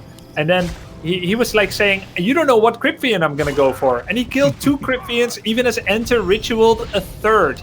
This was so bizarre. Like 3 Crypt Fiends died instantly just because he held his bolt. Otherwise he could just like heal the... He could have just healed the Crypt Fiend that would get bolted. Yeah. But the way that Effect did it netted him 3 Crypt Fiend deaths. Nonetheless, his heroes got persecuted mercilessly, and the expansion for EnTe is coming back up again. It's halfway there. His heroes are just running around and saying "Fire" and taking things down, and the Archmage is just trying to stay alive, running away. Yeah, it's a ring around the rosy of death right now because the Undead player EnTe is chasing down unit after unit, takes one after the other, and I think at this point, level 5 DK, level 3 Death Coil online. This might very well be the beginning of the end. The Abomination's actually coming from the back entrance. Hello, surprise, mother trucker! And they are going to take down that tower, as well as the units, the workers, the last ones remaining at the expansion. The Archmage runs for his life, but it is all in vain. GG is called, and EnTe, after a struggling first game, takes 2 maps in a row and looking stronger by the minute, Grubby. And Kendric, our gratitude to Delarock with another cheer here. Yeah, make that MK take a dirt nap. That he did many times over. EnTe's courtesy. And we have a 2-1 score here for EnTe. And we're down to potentially the final map here if Effect cannot rally and come back. Wow, very nice job. This was Effect's go-to map choice. Like, whatever comes next, he doesn't like it as much as Echo. So that is a very strong signal here that EnTe is potentially primed and ready to take this series. So crazy. It's absolutely amazing what these two players are showcasing in a matchup that has developed into this constant struggle, this constant back and forth. It is so stressful. I can only imagine, especially as the human, I feel, in the early game. Whereas the Undead always has this blood instinct, you know, this killer instinct to kill stuff, to get stuff done. It feels very rewarding if you do that. The human is always on the defensive side of things. Don't lose workers. Don't let your Archmage drop too low. Don't let your economy suffer too much. I think it's very difficult for humans to play, and they need this window of stabilization where they can then truly harvest the fruit of their labor in the end game, in the late game. But until then, it's such a struggle. And Effect has been playing so well, but EnTe is just relentless, man. Yeah, it was really sick what Effect did at the expansion. He surrounded the DK with a peasant and 4 footmen. This was slightly off camera, so sorry you guys missed it. EnTe knows, okay, I'm just going to bust out by killing the peasant. A farm was made by the peasant, so okay. And now the DK is re-surrounded with the farm and some footmen. Then the farm gets killed and he recloses the surround, ultimately getting the kill after having forced the TP earlier on. Really good and cute moves, but in the end, it should not be ignored that Effect lost like 10 peasants in that whole trying to get my expansion thing. EnTe did that despite the big losses and knew that if he rebuys from the tavern his DK, he can keep up the pressure. And he never allowed Effect to regain his balance in that way. So that was the kind of judgment call that is not necessarily apparent, but was such a good call. And this is, I think, in the end, what helped EnTe win the game as well. Effect was so crippled that he felt tier 3 was just too far away. He needed to go with rifles. Yeah. There's no shredder on this map to quickly recover economic parity after losing so many peasants. And Grubby, there is something I wanted to ask you, especially when it comes to this matchup where Undeads, we have seen this against other races, Night Elves, and in particular, I would say on certain maps like Torena Stand, for example, they sometimes go for Mountain King first, even Mountain King fast expansion sometimes. Mm-hmm. Do you think that's a valid strategy against Undead as well? If not, why not? Why don't you think so? I think you can do that on Torena Stand, but I believe this map has been removed. True, it was banned. Yep. By Effect. By EnTe.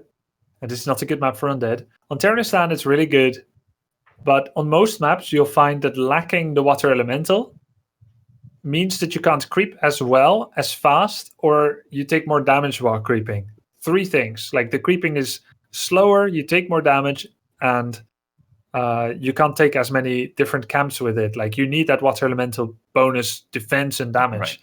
Although you gain bolt surround threat, it requires an opponent that is willingly going into the night with you to get that surround happen.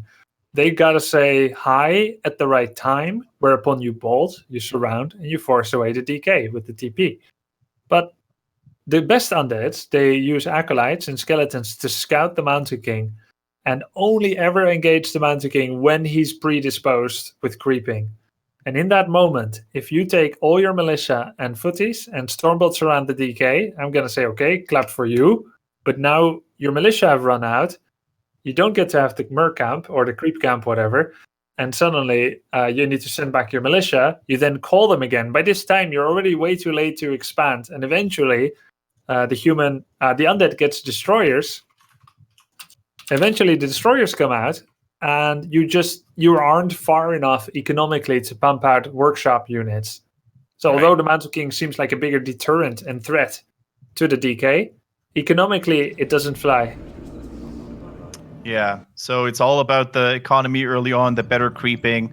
So Effect didn't really show any signs of altering his strategy, altering his course. So I wonder if we're going to see another fast expansion attempt. I think the meta in this regard has been pretty much stale. I think most humans try it these days. Although there are certain human players, I think TH also plays it every now and then, where they just go for a tech. They don't go for a fast expansion. They are not willing to take this economic damage, and they just try to play a standard, like, quote-unquote, normal game. Yeah. I mean, try to tell a beginning human player that the way to play, how TH does it, 1 or 2 rifles, then 1 priest, then 2 breakers, all from 1 base, and then you go like 1 flying machine, and then you get 1 knight and 3 heroes, and you're trying to do all that to an undead who just plays their normal standard, suddenly feels no economic pressure. I mean, you need monstrous micro to even make that work, and even if everything works, you have much less damage than an undead with orb to creep. So if you're splitting the map in creeps, undead is creeping faster than you. So how are you going to make a comeback? Are you going to bum rush their acolytes? No, you need to find your solace in one of the small skirmishes in just the right way, doing just the right kills and surrounds and micros. I mean, this is a very advanced and difficult strategy for human to do. So by far the more reliable way to play the game, and probably better, I want to say, is to take that fast expansion. And Effect has shown that he will do that and only that. Exactly. Very interesting question coming in the chat, by the way, by Silverwolf, asking about Effect's power level, if you will, because he hasn't seen Effect play a lot. Very good question. He's our reigning Fight Night champion. He took down Hitman 3 weeks ago, I should say. And he's part of Team Sui, Soviet War Elite. And there's a couple of Swedish, famous Swedish players in that team, such as Thorzane. I think we also have Knopf in there. I think Matt Frog recently joined there as well. So there's a couple of really cool... Starshaped, very true. Also participated in the Fight Night for a long time.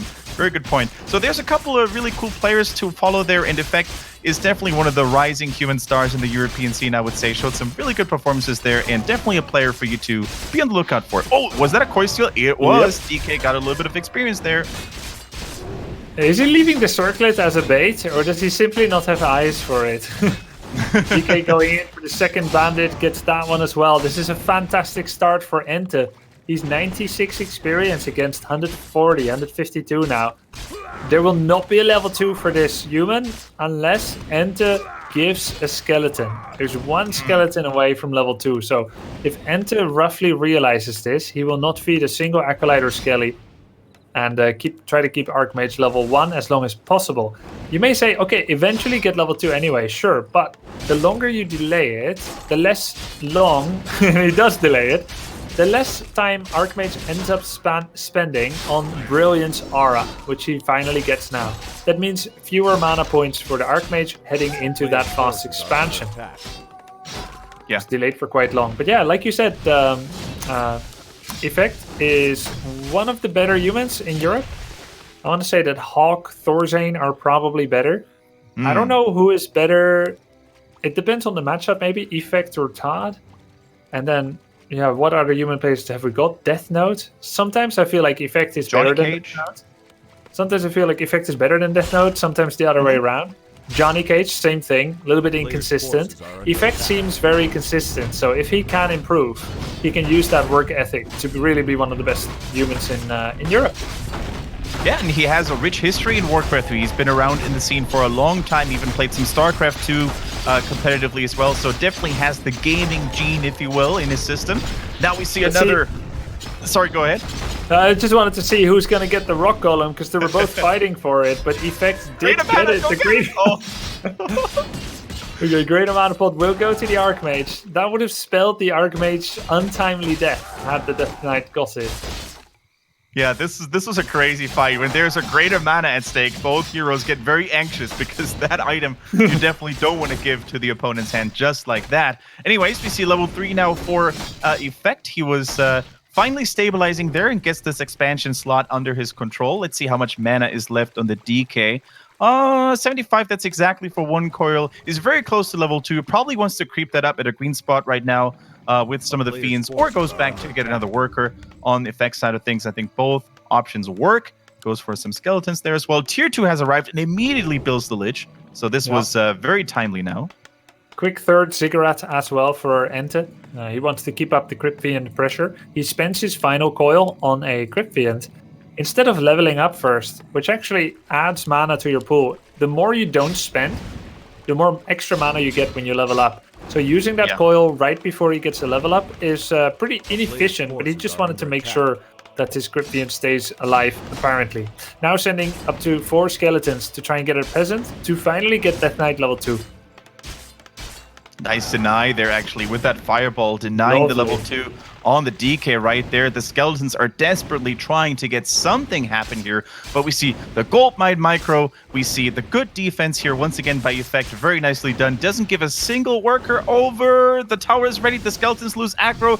Re-microed there very well from EnTe. And finally, the level 2 is online. Fiends around, though. Big one on the side of Effect, just a little bit further. And there we go. 1, 2, 3, 4, 5, 6. I think it's 7 footies right now. Yeah, 7 footmen. That's a lot of bulwark, basically, against that incoming Undead. And we need to be careful here. Almost a DK surround. The Nova slows at the nick of time. Another! Oh, almost a full surround on the Fiend. This is really close, but great hold. This all costs mana. This all costs time for the expansion on the effect side of things to build up right now. So much health being lost on the DK, by the way. Defend upgrade is ready, but you typically... Actually, you can do a really cute thing where you keep doing defend right before the Crypt Fiend projectile hits. We see that Effect is too busy, maybe focusing on his macro. He did start his tech already. He's erecting a double lumber mill wall at his expansion. This was kind of popularized by the Chinese human player Romantic. You don't need the lumber mill ×2 normally. Hot player right now. Yeah, very hot player, very rapidly rising, very skillful. But yeah, that was some lovely anti-Crypt Fiend defense play, getting that one surround, adding more damage on the other. But once the statues start coming in, Archmage will have trouble finding his mark. At this point, every footman that is hired will get very handsomely paid to their family because they're not coming back from this war. Yeah. They're going to be sent in to die. That's their purpose right now. Like, you cannot kill anything anymore. It's just about buying time. You're going to get a really big shield, and your sword is probably blunt. It doesn't really matter. Just run at them, keep your shield up. Very nice. Sad story.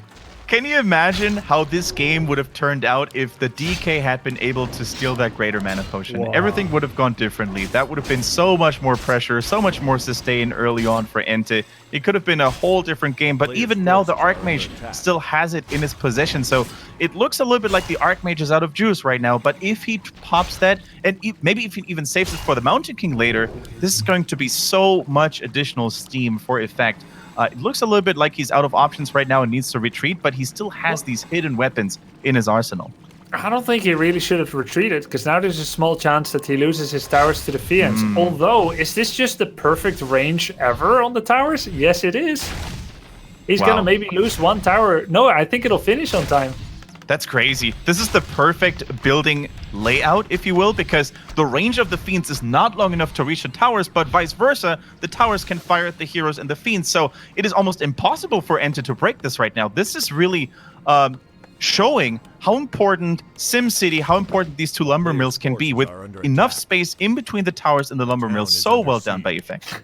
Speaking of lumber mills, Kendric, I can hear you like them. How about I put a lumber mill in your lumber mill? Look at the main base for Effect. He's making a third lumber mill right now, Effect, in his main base to wall off any would-be undead pressure. There we go. Yeah, rightly so, our observer is showing the pressure by Effect here with the Zeppelin. Is there a web upgrade? I don't think there is. Don't think so. She's going to load up. Will there be a gargoyle? Not yet. So that was a really nice job to keep the Undead at home and keep him from creeping. EnTe is at an abysmal level 2-on-1 heroes. Yeah, and I think he even had to produce an additional ghoul because he was suffering. I'm not sure if I killed one ghoul. I don't see a corpse anywhere, but I think he's starting to feel the lumber deficit now with that additional pressure. I think one ghoul was killed there. Could have also been, yeah. Oh yeah, I see the corpse next to on the left-hand side, next to the graveyard. So he had to rebuild a ghoul, which meant that he couldn't develop Fiend Web, which means he couldn't develop another Gargoyle to hunt down the Zeppelin. So air superiority here pretty much for the Undead now with those 2 destroyers, but this is an easy escape. And once again, Effect has the money to do this, right? He can go for these more or less wasted, quote-unquote, TP scrolls. In this case, it wasn't even wasted because the destroyers were very dangerous, but he can afford to make these plays happen. And look at this natural expansion now for the human player. Fully fortified, 3 guard towers, 1 arcane, perfect execution there, and this is very hard for EnTe to break through. So in which case, do you think he should go for his own expansion, try to force that one? Because his heroes are considerably strong, the Fiend number is still pretty good. Yeah, I think you're right. That's probably his only out. The problem for him is EnTe didn't force Effect to go over 50 this time, although Effect is just now going over 50 with 51 food, which is a rather ugly count if you ask me. But I guess he kill your own worker. Yeah, just kill one worker. I mean, he has a shredder. He doesn't need that many lumber peasants, but I guess he's gonna keep making flying machines. Really, Effect is at 51 food, now 49 thanks to the footmen he lost to the destroyers. But yeah, counter expansion is the only thing really here that EnTe can do. He's at 50 food, getting counter expo, trying to get as many creeps as possible. And it becomes really apparent on a map like this that it's all about the rat race to get as many creeps as you can. So far, we saw an attempt on the Goblin Shop, which Effect aborted. We see the Natural and the Mercamp being crept by EnTe. If Effect doesn't eventually get the Mercamp bottom right, I don't think it matters how many economic advantage, how much economic advantage he has. He won't have the levels. There won't be like Northern Isles, there's always another creep camp somewhere on the map. There's a very small count on Amazonia. Yeah, this is really important. There's, of course, the 2 red camps as well, the Granite Golems dropping very powerful items. So this could also be something with enough scouting information. You could maybe try to go for that once the army gets a little bit bigger on the effect side. I don't think with the current force, it would be wise to attempt one of those creep camps. So I'm very glad that EnTe, by the way, swapped some items over. The Lich is now looking very strong with a Robe of the Magi +6. Orb of Corruption, definitely a powerful force to be reckoned with. Tries to go for a footman here in the main base, which ironically Grubby is actually safer to attack at this point than the expansion. I think this is a good call by him. Yeah, there's only 3 towers and he moves in with 4 skeletons, double destroyer, a little bit low on the health to be fair, but he will hit that with the coil. Down goes the first guard tower.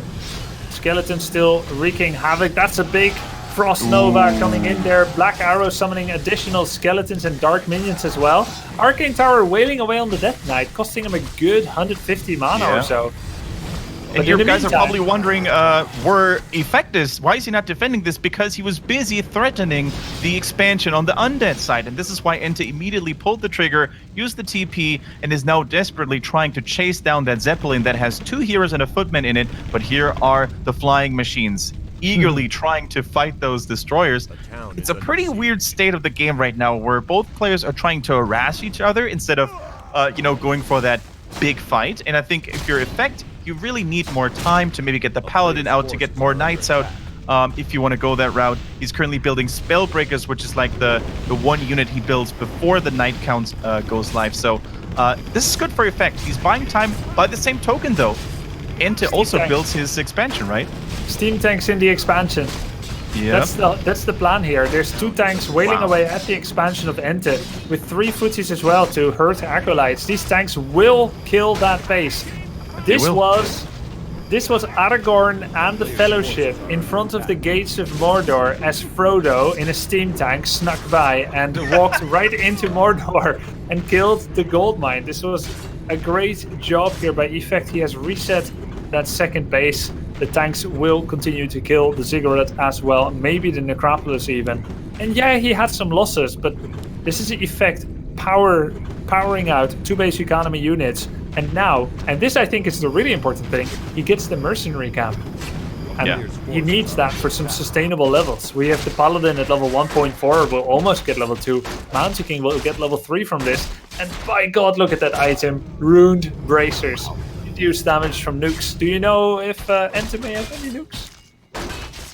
He does. I mean, against Undead, this is probably one of the sexiest items you can possibly find. So, very good thing. He gets a siege engine there, by the way, for good measure. Those siege engines should never be underestimated because they drop a lot of experience, and they're a relatively expensive unit. So every one you catch is a really good catch there. But once again, Grubby, you highlighted this perfectly well. Look at the items here on the human side of things. Still has the greater mana. Now transfers it over to the Mountain King, who's going to be storming and clapping the cheeks out of EnTe if left uncontested. Now let's see.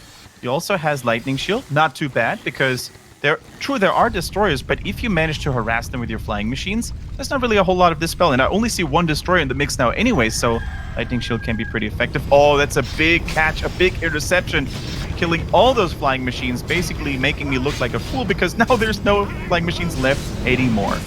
Oh, the destroyer is still alive. 49, 60 health, 210. Got a heal scroll there. There's one flying machine wailing away on the destroyer, but it's not enough. We need to see some hits there on that destroyer, which is very nearly dead. Meanwhile, Mountain King has been silenced. Now, refound his voice like Ariel in The Little Mermaid. Dark Ranger goes down with that Stormbolt. The Holy Light as well. Fantastic nuke here by Effect. Going ham, doesn't really seem to let go here with the invulnerability early on to the DK. Probably not as a saving tool, but as an anti-stunning tool, so he doesn't really get intercepted or interrupted from coiling those hurt units, those hurt fellow heroes. True, the Dark Ranger is dead, but the Lich is really the one that matters. Big surround now onto the main hero of EnTe. Needs to go and kicks his way out free by killing the Paladin and saying goodbye to that lad. Now needs to be careful though. Lich a little bit lingering behind there. Big deny with the Dark Ritual onto the Fiend. No experience to Effect right now, but that doesn't really take anything away from that victory in this skirmish by Effect. He now has free reign to once again invade the Undead natural expansion. EnTe already trying to go for a Rubian Tower, but is it going to come online in time? Only 2 measly Fiends left. 2 Obsidian statues in the back as well. The Lich is level 4. Pretty important power spike for him. Yeah, the Lich is not all that measly with 15 bonus damage on his auto attack. That's right. And 4 extra agility to give him that attack speed. And really, the gold mines on this map have a lot of gold. Those are going to be running for a long time. EnTe with 19,000 gold left. Effect with 13,000. But the problem is, this is a double gold mine map. And the mains run out really fast. So it's pretty much almost always on Amazonia that you're playing 1 versus 1 base. By far the most common scenario. Like, even though they're on 2 bases now, in about 4 minutes, all of that stops and it's 1v1. That's not something human wants to be on. Where's Effect's trademark 3rd base? This is not possible for him. So I feel like with that kind of economic parity, he can't be losing 2 steam tanks despite killing the gold mine, because it's not about advantage right now, it's about how much gold do you eventually have. And although you slow down someone's gold, that doesn't mean that they won't ever get it. Like, over the next 20 minutes, EnTe will be mining still. Effect will not. So he needs to be getting ahead now. And he's not really. So I feel like EnTe has got to a really solid spot here with his hero levels. Defending so well against that rather difficult and technical attack by Effect earlier on when he split his army. The one saving grace for Effect, he's getting the Granite Golem. I was going to say, Grubby, fortune favors the bold, and in this case, Effect is going for a very risky creep camp here. Not only is it exceptionally powerful with those Granite Golems, but also it is relatively close to the Undead half the map, and he gets the Legion Doomhorn. Equality for everybody. Now everybody should move at the same movement speed, because the DK has Death Pact, right? Yep, you're right. He didn't. Yeah, you're right. Death Pact. Yeah, he did. Oh yeah. Huh? I think he just picked it. Or? Let me see. No, it's R at level 2. So, no equality this time. The Undead still moves a little bit faster. Yeah. That, of course, takes a little bit of self-sustain away from the Dead Knight, should he be focused and surrounded once again by a Stormbolt. Immediate evacuation, though, onto the Paladin. It's now a 2-hero versus 2-hero battle. A big lightning shield on the Mountain King, furiously pounding on that Abomination. Gets a coil for safety, but once again, the Orb is... actually, Orb is not online, so the healing came in with full value. Pretty important. Pretty huge, One actually. Otherwise, abomination, these no. abominations would have died. One Stormbolt going down. Frost Armor actually keeps the other one alive. And you're right, Orb of Fire would have netted to kill there. He doesn't get that second Abomination yet. Banshee now getting attacked. Breakers recasting Curse. DK has been cursed. Really needs to turn off that autocast against Breakers. But during all this, the siege tanks are still attacking. Oh, coil miss! Air coil. Oh, it's a big one. Very big one, actually. Another Fiend is about to die. Those Knights are hitting like trucks with the Sundering Blades. One of the cutest upgrades against medium armored units such as Crypt Fiends or Mountain Giants. These Knights are such a force to be reckoned with. Speaking of forcing something here, the Dark Ranger in so much trouble right now. The Undead army on the retreat. This curse is starting to really cripple EnTe's combat performance here, even without Necromancers. It's so bad. He misses so many important attacks, especially on the Abomination. You don't want to have that debuff. Nice deny once again with a Dark Ritual. The Lich in general is looking very, very strong. Tons of mana at his disposal with that Robe of the Magi +6. 615 total mana. Tries to go for the Paladin once again. Potentially the weak link of the human army. No Divine Shield. Get wrecked, mate. And only the Mountain King and the Archmage are now left here. Last coil. Oh, 6 around. Level 5. Surround on the Dark Ranger. Can he kill it? Water Elemental to actually block the Death Knight out, who goes around the side, gives the Potion of Invulnerability, and saves the Dark Ranger, even as the Mountain King gets Staff of Sanctuary away. Such a sick move there, summoning Water Elemental in just the right place by effect here. And he gets a surround on the Crypt Fiend there. Will take that one down as well. But again, Dark Ritual by the Lich, who will use the mana gained for his ill-gotten gains to Nova the Archmage, who gets level 5 but has to TP out. And during all of this, Steam Tanks were wailing away at EnTe's base. He hasn't been mining from it. He lost the Nerubian, but he did not lose the Spirit Tower. And again, he delayed EnTe's mining, which means EnTe didn't mine much, but eventually he will. He's got 18,000 gold left in that base. Effect, only 10,000. Only 10,000. He's only got 16 minutes of mining left. The thing is, I think what Effect should do now, he shouldn't give EnTe time to rebuild, because otherwise there's going to be more Banshees, there's going to be more Abomination and Fiends coming through. As you said, Grubby, this expansion is still such a thorn in Effect's side, because both players are now going to be one base. The mines have now officially stopped working. Only EnTe has 130 gold left, but that is, of course, to be disregarded as well. So he is going for the second heavy hitter creep camp here. Tries to go for the second camp, but surprise, surprise, already taken away. Only a Tomb of Intelligence for his effort. And that's better than nothing, mind you, but not really what he had expected to find. Who took this actually? Was it EnTe? Let's check on the items real quick. I don't see any items, so whatever it was, it has been sold. Maybe he got maybe a duplicate aura. Or did Paladin? No, it's not the human that got it, huh? No, yeah, he must have sold it. Maybe he got Unholy Aura as well. True. There was or maybe a Vampiric Aura, something like that. Yeah, well, no, Vampiric is lower level. It can be Unholy. He wouldn't have sold Brilliant. He wouldn't have sold any stats. It must have been Unholy. True. But here we go. Right. Effect with 77 food against just 62. Keep in mind, no disease cloud yet on these abominations. So they're not as good as they could be. We have a 15 food disparity. Effect coming in with level 3 water elementals against no destroyers. So those are just straight up extra units. And he's got one steam tank ready and a second one coming as he kills a Crypt Fiend in the base of EnTe to launch an attack while the big melee is going on. Easy pickup there for Effect, who's been doing a really good job intercepting reinforcements for the Undead side. Brought the Shredder now into the fray as well. Food count is skyrocketing for both players. Very, very, very good on the side of Effect now. 78 supply, just barely below high upkeep. So this is going to be a major clash between the two players. Now we see... But 3 destroyers are morphed, so he will actually face Effect's army with some real power, which forces flying machines to come out, but there's no space left in the army for Effect to make flying machines. Nor could something like 8 flyings, which is what he has now, challenge 3 destroyers very easily. So yeah, this is where the siege engines are actually hurting in a fight. Of course, you can go for these sneaky drive-by maneuvers, but a siege tank is a lot of food. That actually takes away. There could be knights, there could be additional flying machines, whatever you need in your composition to fight the undead. And it's very hard to get value from the siege tank at this point, I think. There's only one base left. True, you can maybe drive by into the main and get some production buildings, but even that probably won't be too successful. So I feel like maybe he's going to have to sacrifice these siege engines, no? Yeah, I mean, you sacrifice them and you regain upkeep management, so you can fit in another 8 food. But you're looking at a base that has 8k gold left now. You'll get like a little bit less gold. I don't think that there is the chance anymore to go kill your own units and have that be valuable in the long run. I think you try to get some value out of them. And he is actually bringing them into the fight. There we go, Staff of Sanctuary.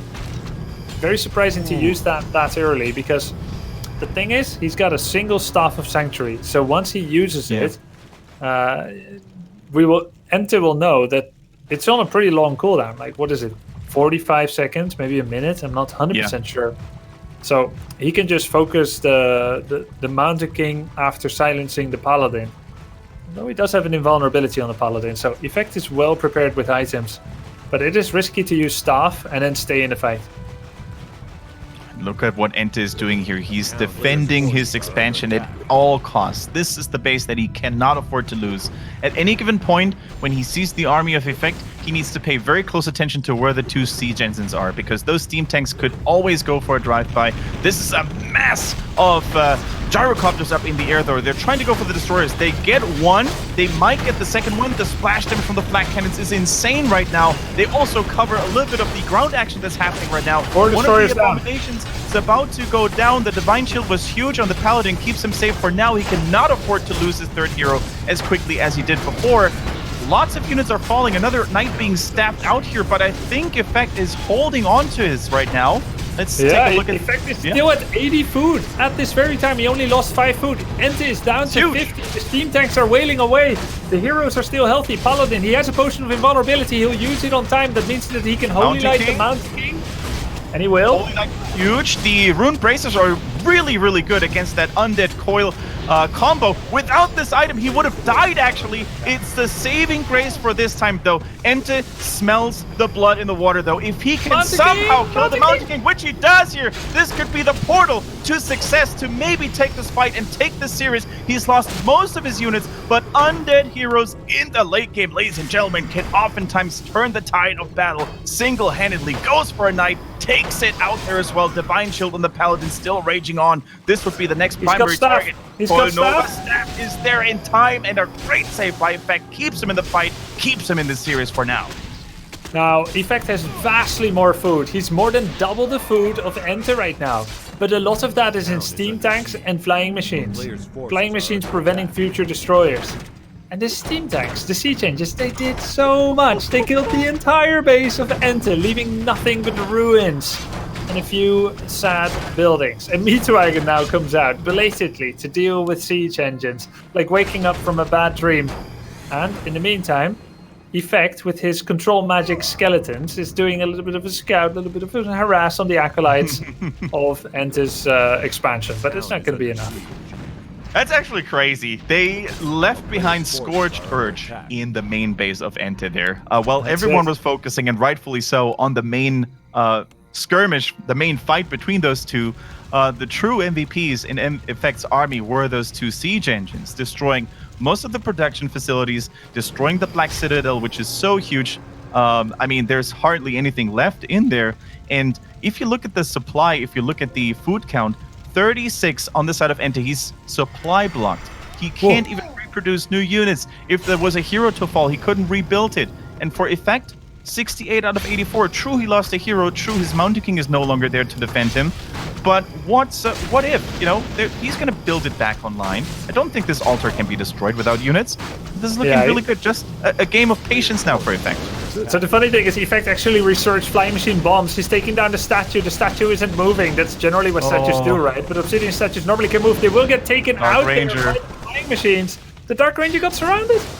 And I think there's nothing left to save her. True, there might be another coil, the holy light even coming through. I'm not sure if he's on the water elemental. She's free now. She can run and she needs to go to safety. The meat wagon is also getting taken down. He cannot afford to lose these units. The time to life of the water elemental ran out. How unlucky for Effect there. By the way, the two acolytes, they're still slapping the altar. Praying to an altar that already took down the Mountain King, already reproduced the Mountain King. Yeah. So that was EnTe's last-ditch effort to try and prevent the Mountain King from coming out. The flying machine bombs, taking down the statue, which now can be reproduced, by the way. Okay, you don't need tier 2 to make statues. You just need to have the residual slaughterhouse, and he still has it. And EnTe now coming in with no potion of invulnerability on Paladin or Archmage, but he does have one on the Mountain King. This is crazy. You can really see how desperately EnTe is trying to get mana back on his heroes, because right now, only a Miracle Nuke combo can save him right there. The Mountain King won't likely fall as quickly as he did last time. He still has an invul, he still has the Rune Bracers, the Archmage has a TP, Paladin, of course, Healing Potion plus Divine Shield, so it's going to be significantly harder right now for EnTe to repeat what he did earlier, to go for that hero snipe immediately.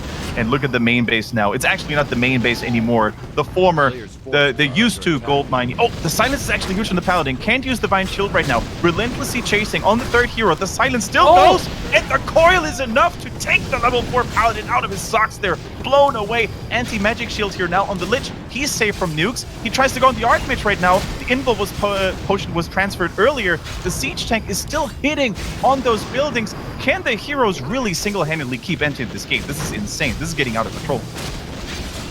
Well, he killed the Temple of the Damned and the Slaughterhouse. So no more Banshees, no more statues. And there's no tier 2. So EnTe right now can make Zeppelin, Goblin Sappers, Goblin Shredder, Ghouls, and Crypt Fiends. Yeah. And that's what he's doing. Crypt Fiends coming out. That Paladin dying, though, that was major ouchies. There was a staff, as far as I know, and it didn't really work out for him. So Clarity got drunk here by Mountain King, and he went for the Stormbolt, attempted surround on the Dark Ranger. He actually did control magic on the skeleton, so he's got that now.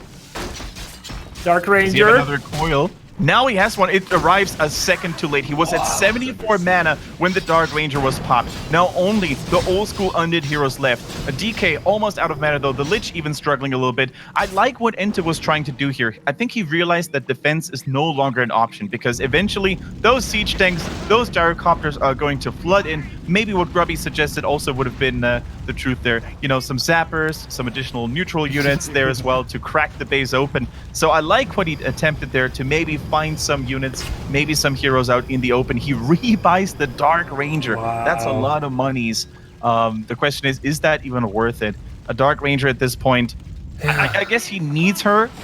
But yeah, it's he can't afford not the best hero to have right now. It's like he can't afford the risk of remaking Altar, then spending all this time waiting for her. True. And then running the risk of it getting taken out by Flying Machine or a timing or a steam tank. So he wanted her back fast. He knows the statue can heal her back up. He knows all he needs to do is stay alive now. He's got 11k left in the mine. Effect has 4k. So if somehow 4k gold, 600 gold per minute, if somehow he can stay alive for 7 minutes, and EnTe will be the only one mining. Yeah. Just in a crazy world, this could be our late game scenario, Grubby. I agree. It's crazy. Look, I think what you do is you just make a graveyard, and then like 15 spirit towers. There's nothing left to do on the map. Like, why are you anywhere? Why are you on the map? Just stay behind your towers. Just stay behind your towers and don't let your Lich get surrounded. He's surrounded by knights. The Mountain King is invulnerable, and if that Lich falls, I think he might as well just tap out. As Grubby said, why do you even go out? Why don't you just hug your base, turtle it up, turtle style? Yeah, guys, why would you ever go out? Just stay at home and watch Fight Night. Play video games, stay at home, the sun is your enemy. Exactly. You'll get freckles, you know. Sunburn. Oh, man. Okay, it's so sometimes funny how real-life advice also translates over into Warcraft 3. He got sunburned by the holy light. Effect was all too happy to do a citizen's arrest on that son of a Lich. Paladin gets a little bit of coil. So how is the Lich coming back? He's actually using his ghouls now to mine, to create space for an altar and eventually remake the Lich. Yeah. But where's those 15 spirit towers? How much? He does have an abundance of gold, pretty much. 700? Yeah. All he can make right invest now, a little bit more. He can only make ghouls. Let's face it, this altar is never going to go through. It's definitely not. Effect will try to destroy this whenever he can. Yeah. But it's in his advantage to wait until it finishes, to deny some mining. It's not all simple, though, for Effect. He's trying to crack the code here. He actually, in order to crack this safe, he went with 3 of the best safe crackers. 3 siege engines coming in now with 3 armor upgrades. And he's going to move in soon. He knows there is no Lich yet. And he's got to make it happen now. He cannot afford to wait another 5 minutes. Here we go, guys! Here we go! The final roll. The cavalry is trying to end this game. A double 2-prong attack here. From the right-hand side, we see the gyrocopters go through. The focus target, numero uno, of course, is the Dark Ranger right now. Very squishy. The DK is trying to not get stunned. Tries to always have those coil at the ready. We see the altar being focused right now. Actually goes live right now, so it's a little bit tankier now than the construction in progress. Now we see the DK though. It's tankier against knights, but flying machines do bonus damage on Fortified. They're nearly all taken out though. There's only 3 flying machines left. He's still going for the altar. Stormbolt on the Death Knight, which doesn't have Death Pact. This Death Knight has nowhere left to go. This is it, Grubby. This is the final hold, the final stand for EnTe, but the army is overwhelming. Effect is going to claim that base for the Scourge. EnTe has no way left to go. He says GG, and ladies and gentlemen, boys and girls, the fact that you stayed alive this long if you're in Europe, the fact that you stuck with us like true warriors has finally paid off, because we're going full distance, yo. We're going into a game number 5. It couldn't be any more exciting. I think both players have finally found their ultimate power spike in this series, and it's really impossible to say who's going to take it. Yeah, this was really, really sick game here. Fantastically done by Effect to finally close it out. No further analysis required. Everything that could happen did. So let's just happily move on to the final map, which is going to be Twisted Meadows. It's EnTe's second go-to map after last Refuge, which he won. Let's see how he does on it. We're hosting the map. We're waiting for the players.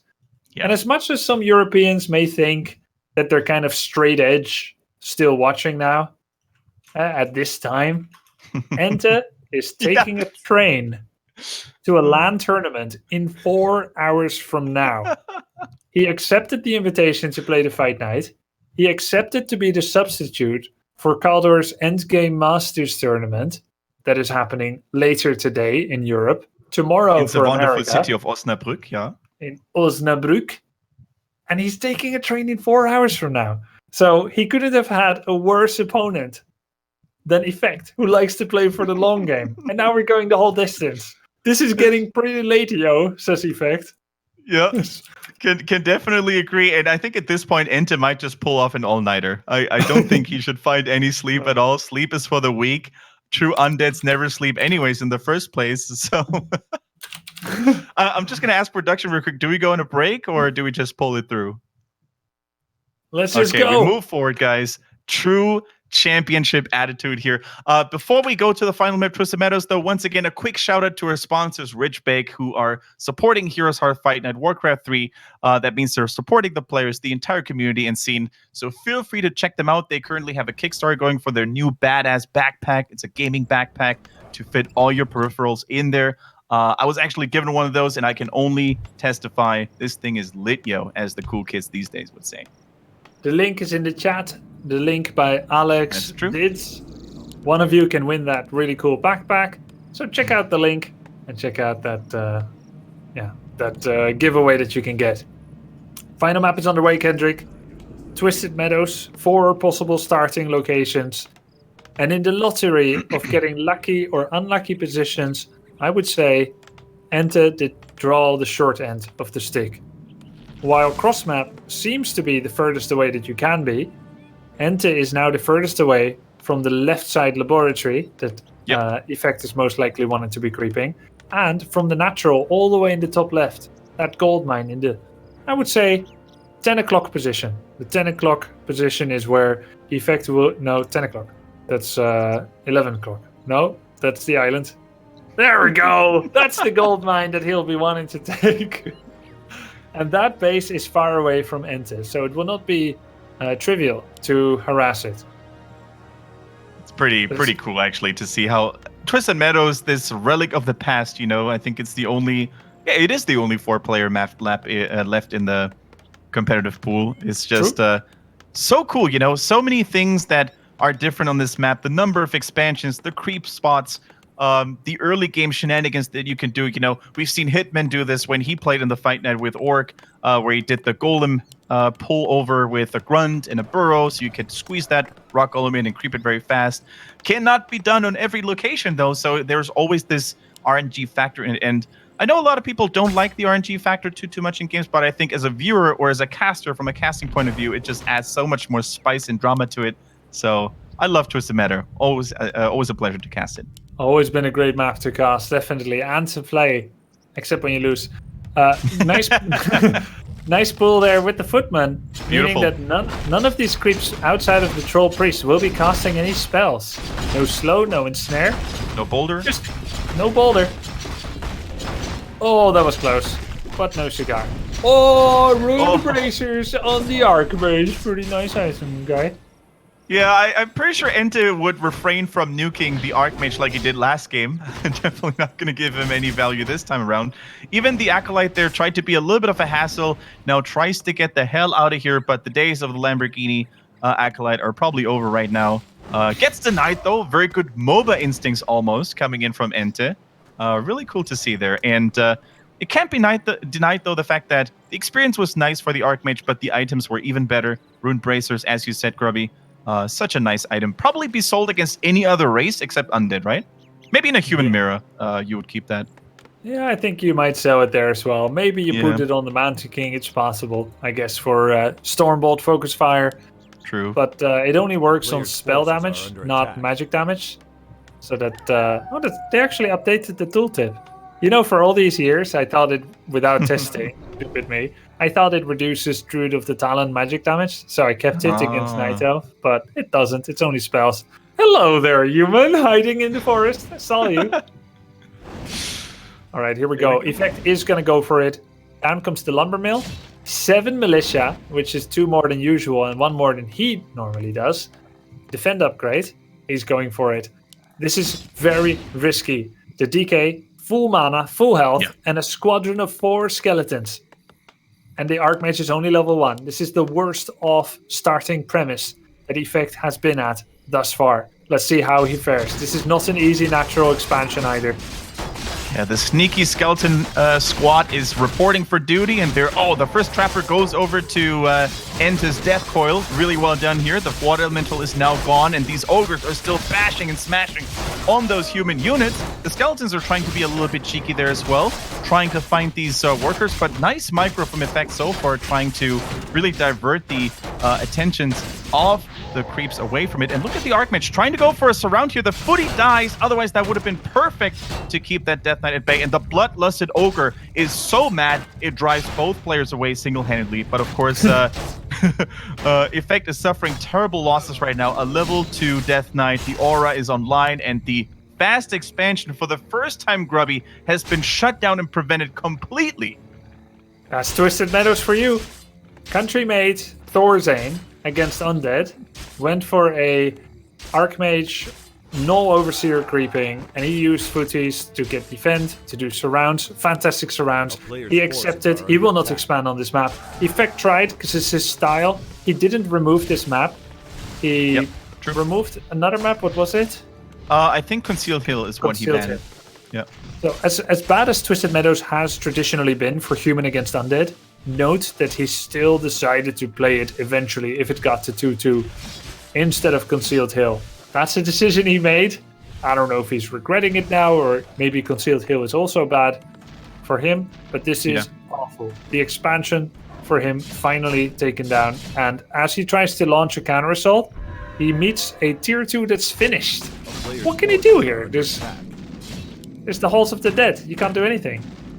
Yeah, this is so terrible. There were 3 ghouls as well to defend the undead base. The tech only now started for effect. You can see a lot of corpses in his main base there. Some workers had to say goodbye there. He's now building a blacksmith there as well, potentially going into a rifle transition, which is probably the most stable course of action when you're forced into one base. But he already invested so much into footmen. 1, 2, 3, 4, 5 are still left. He lost a couple there as well. So I think he was at max. You had like 7 or 8 footies at the same time, which is great for defending a fast expansion. But if the fast expansion still gets canceled, these footmen are now basically just cannon fodder. You know, you're not going to hold them for too long. True, the shield upgrade, the defense upgrade is nice and all, but he wants to transition into riflemen most likely right now, but everything is going to be so late for effect.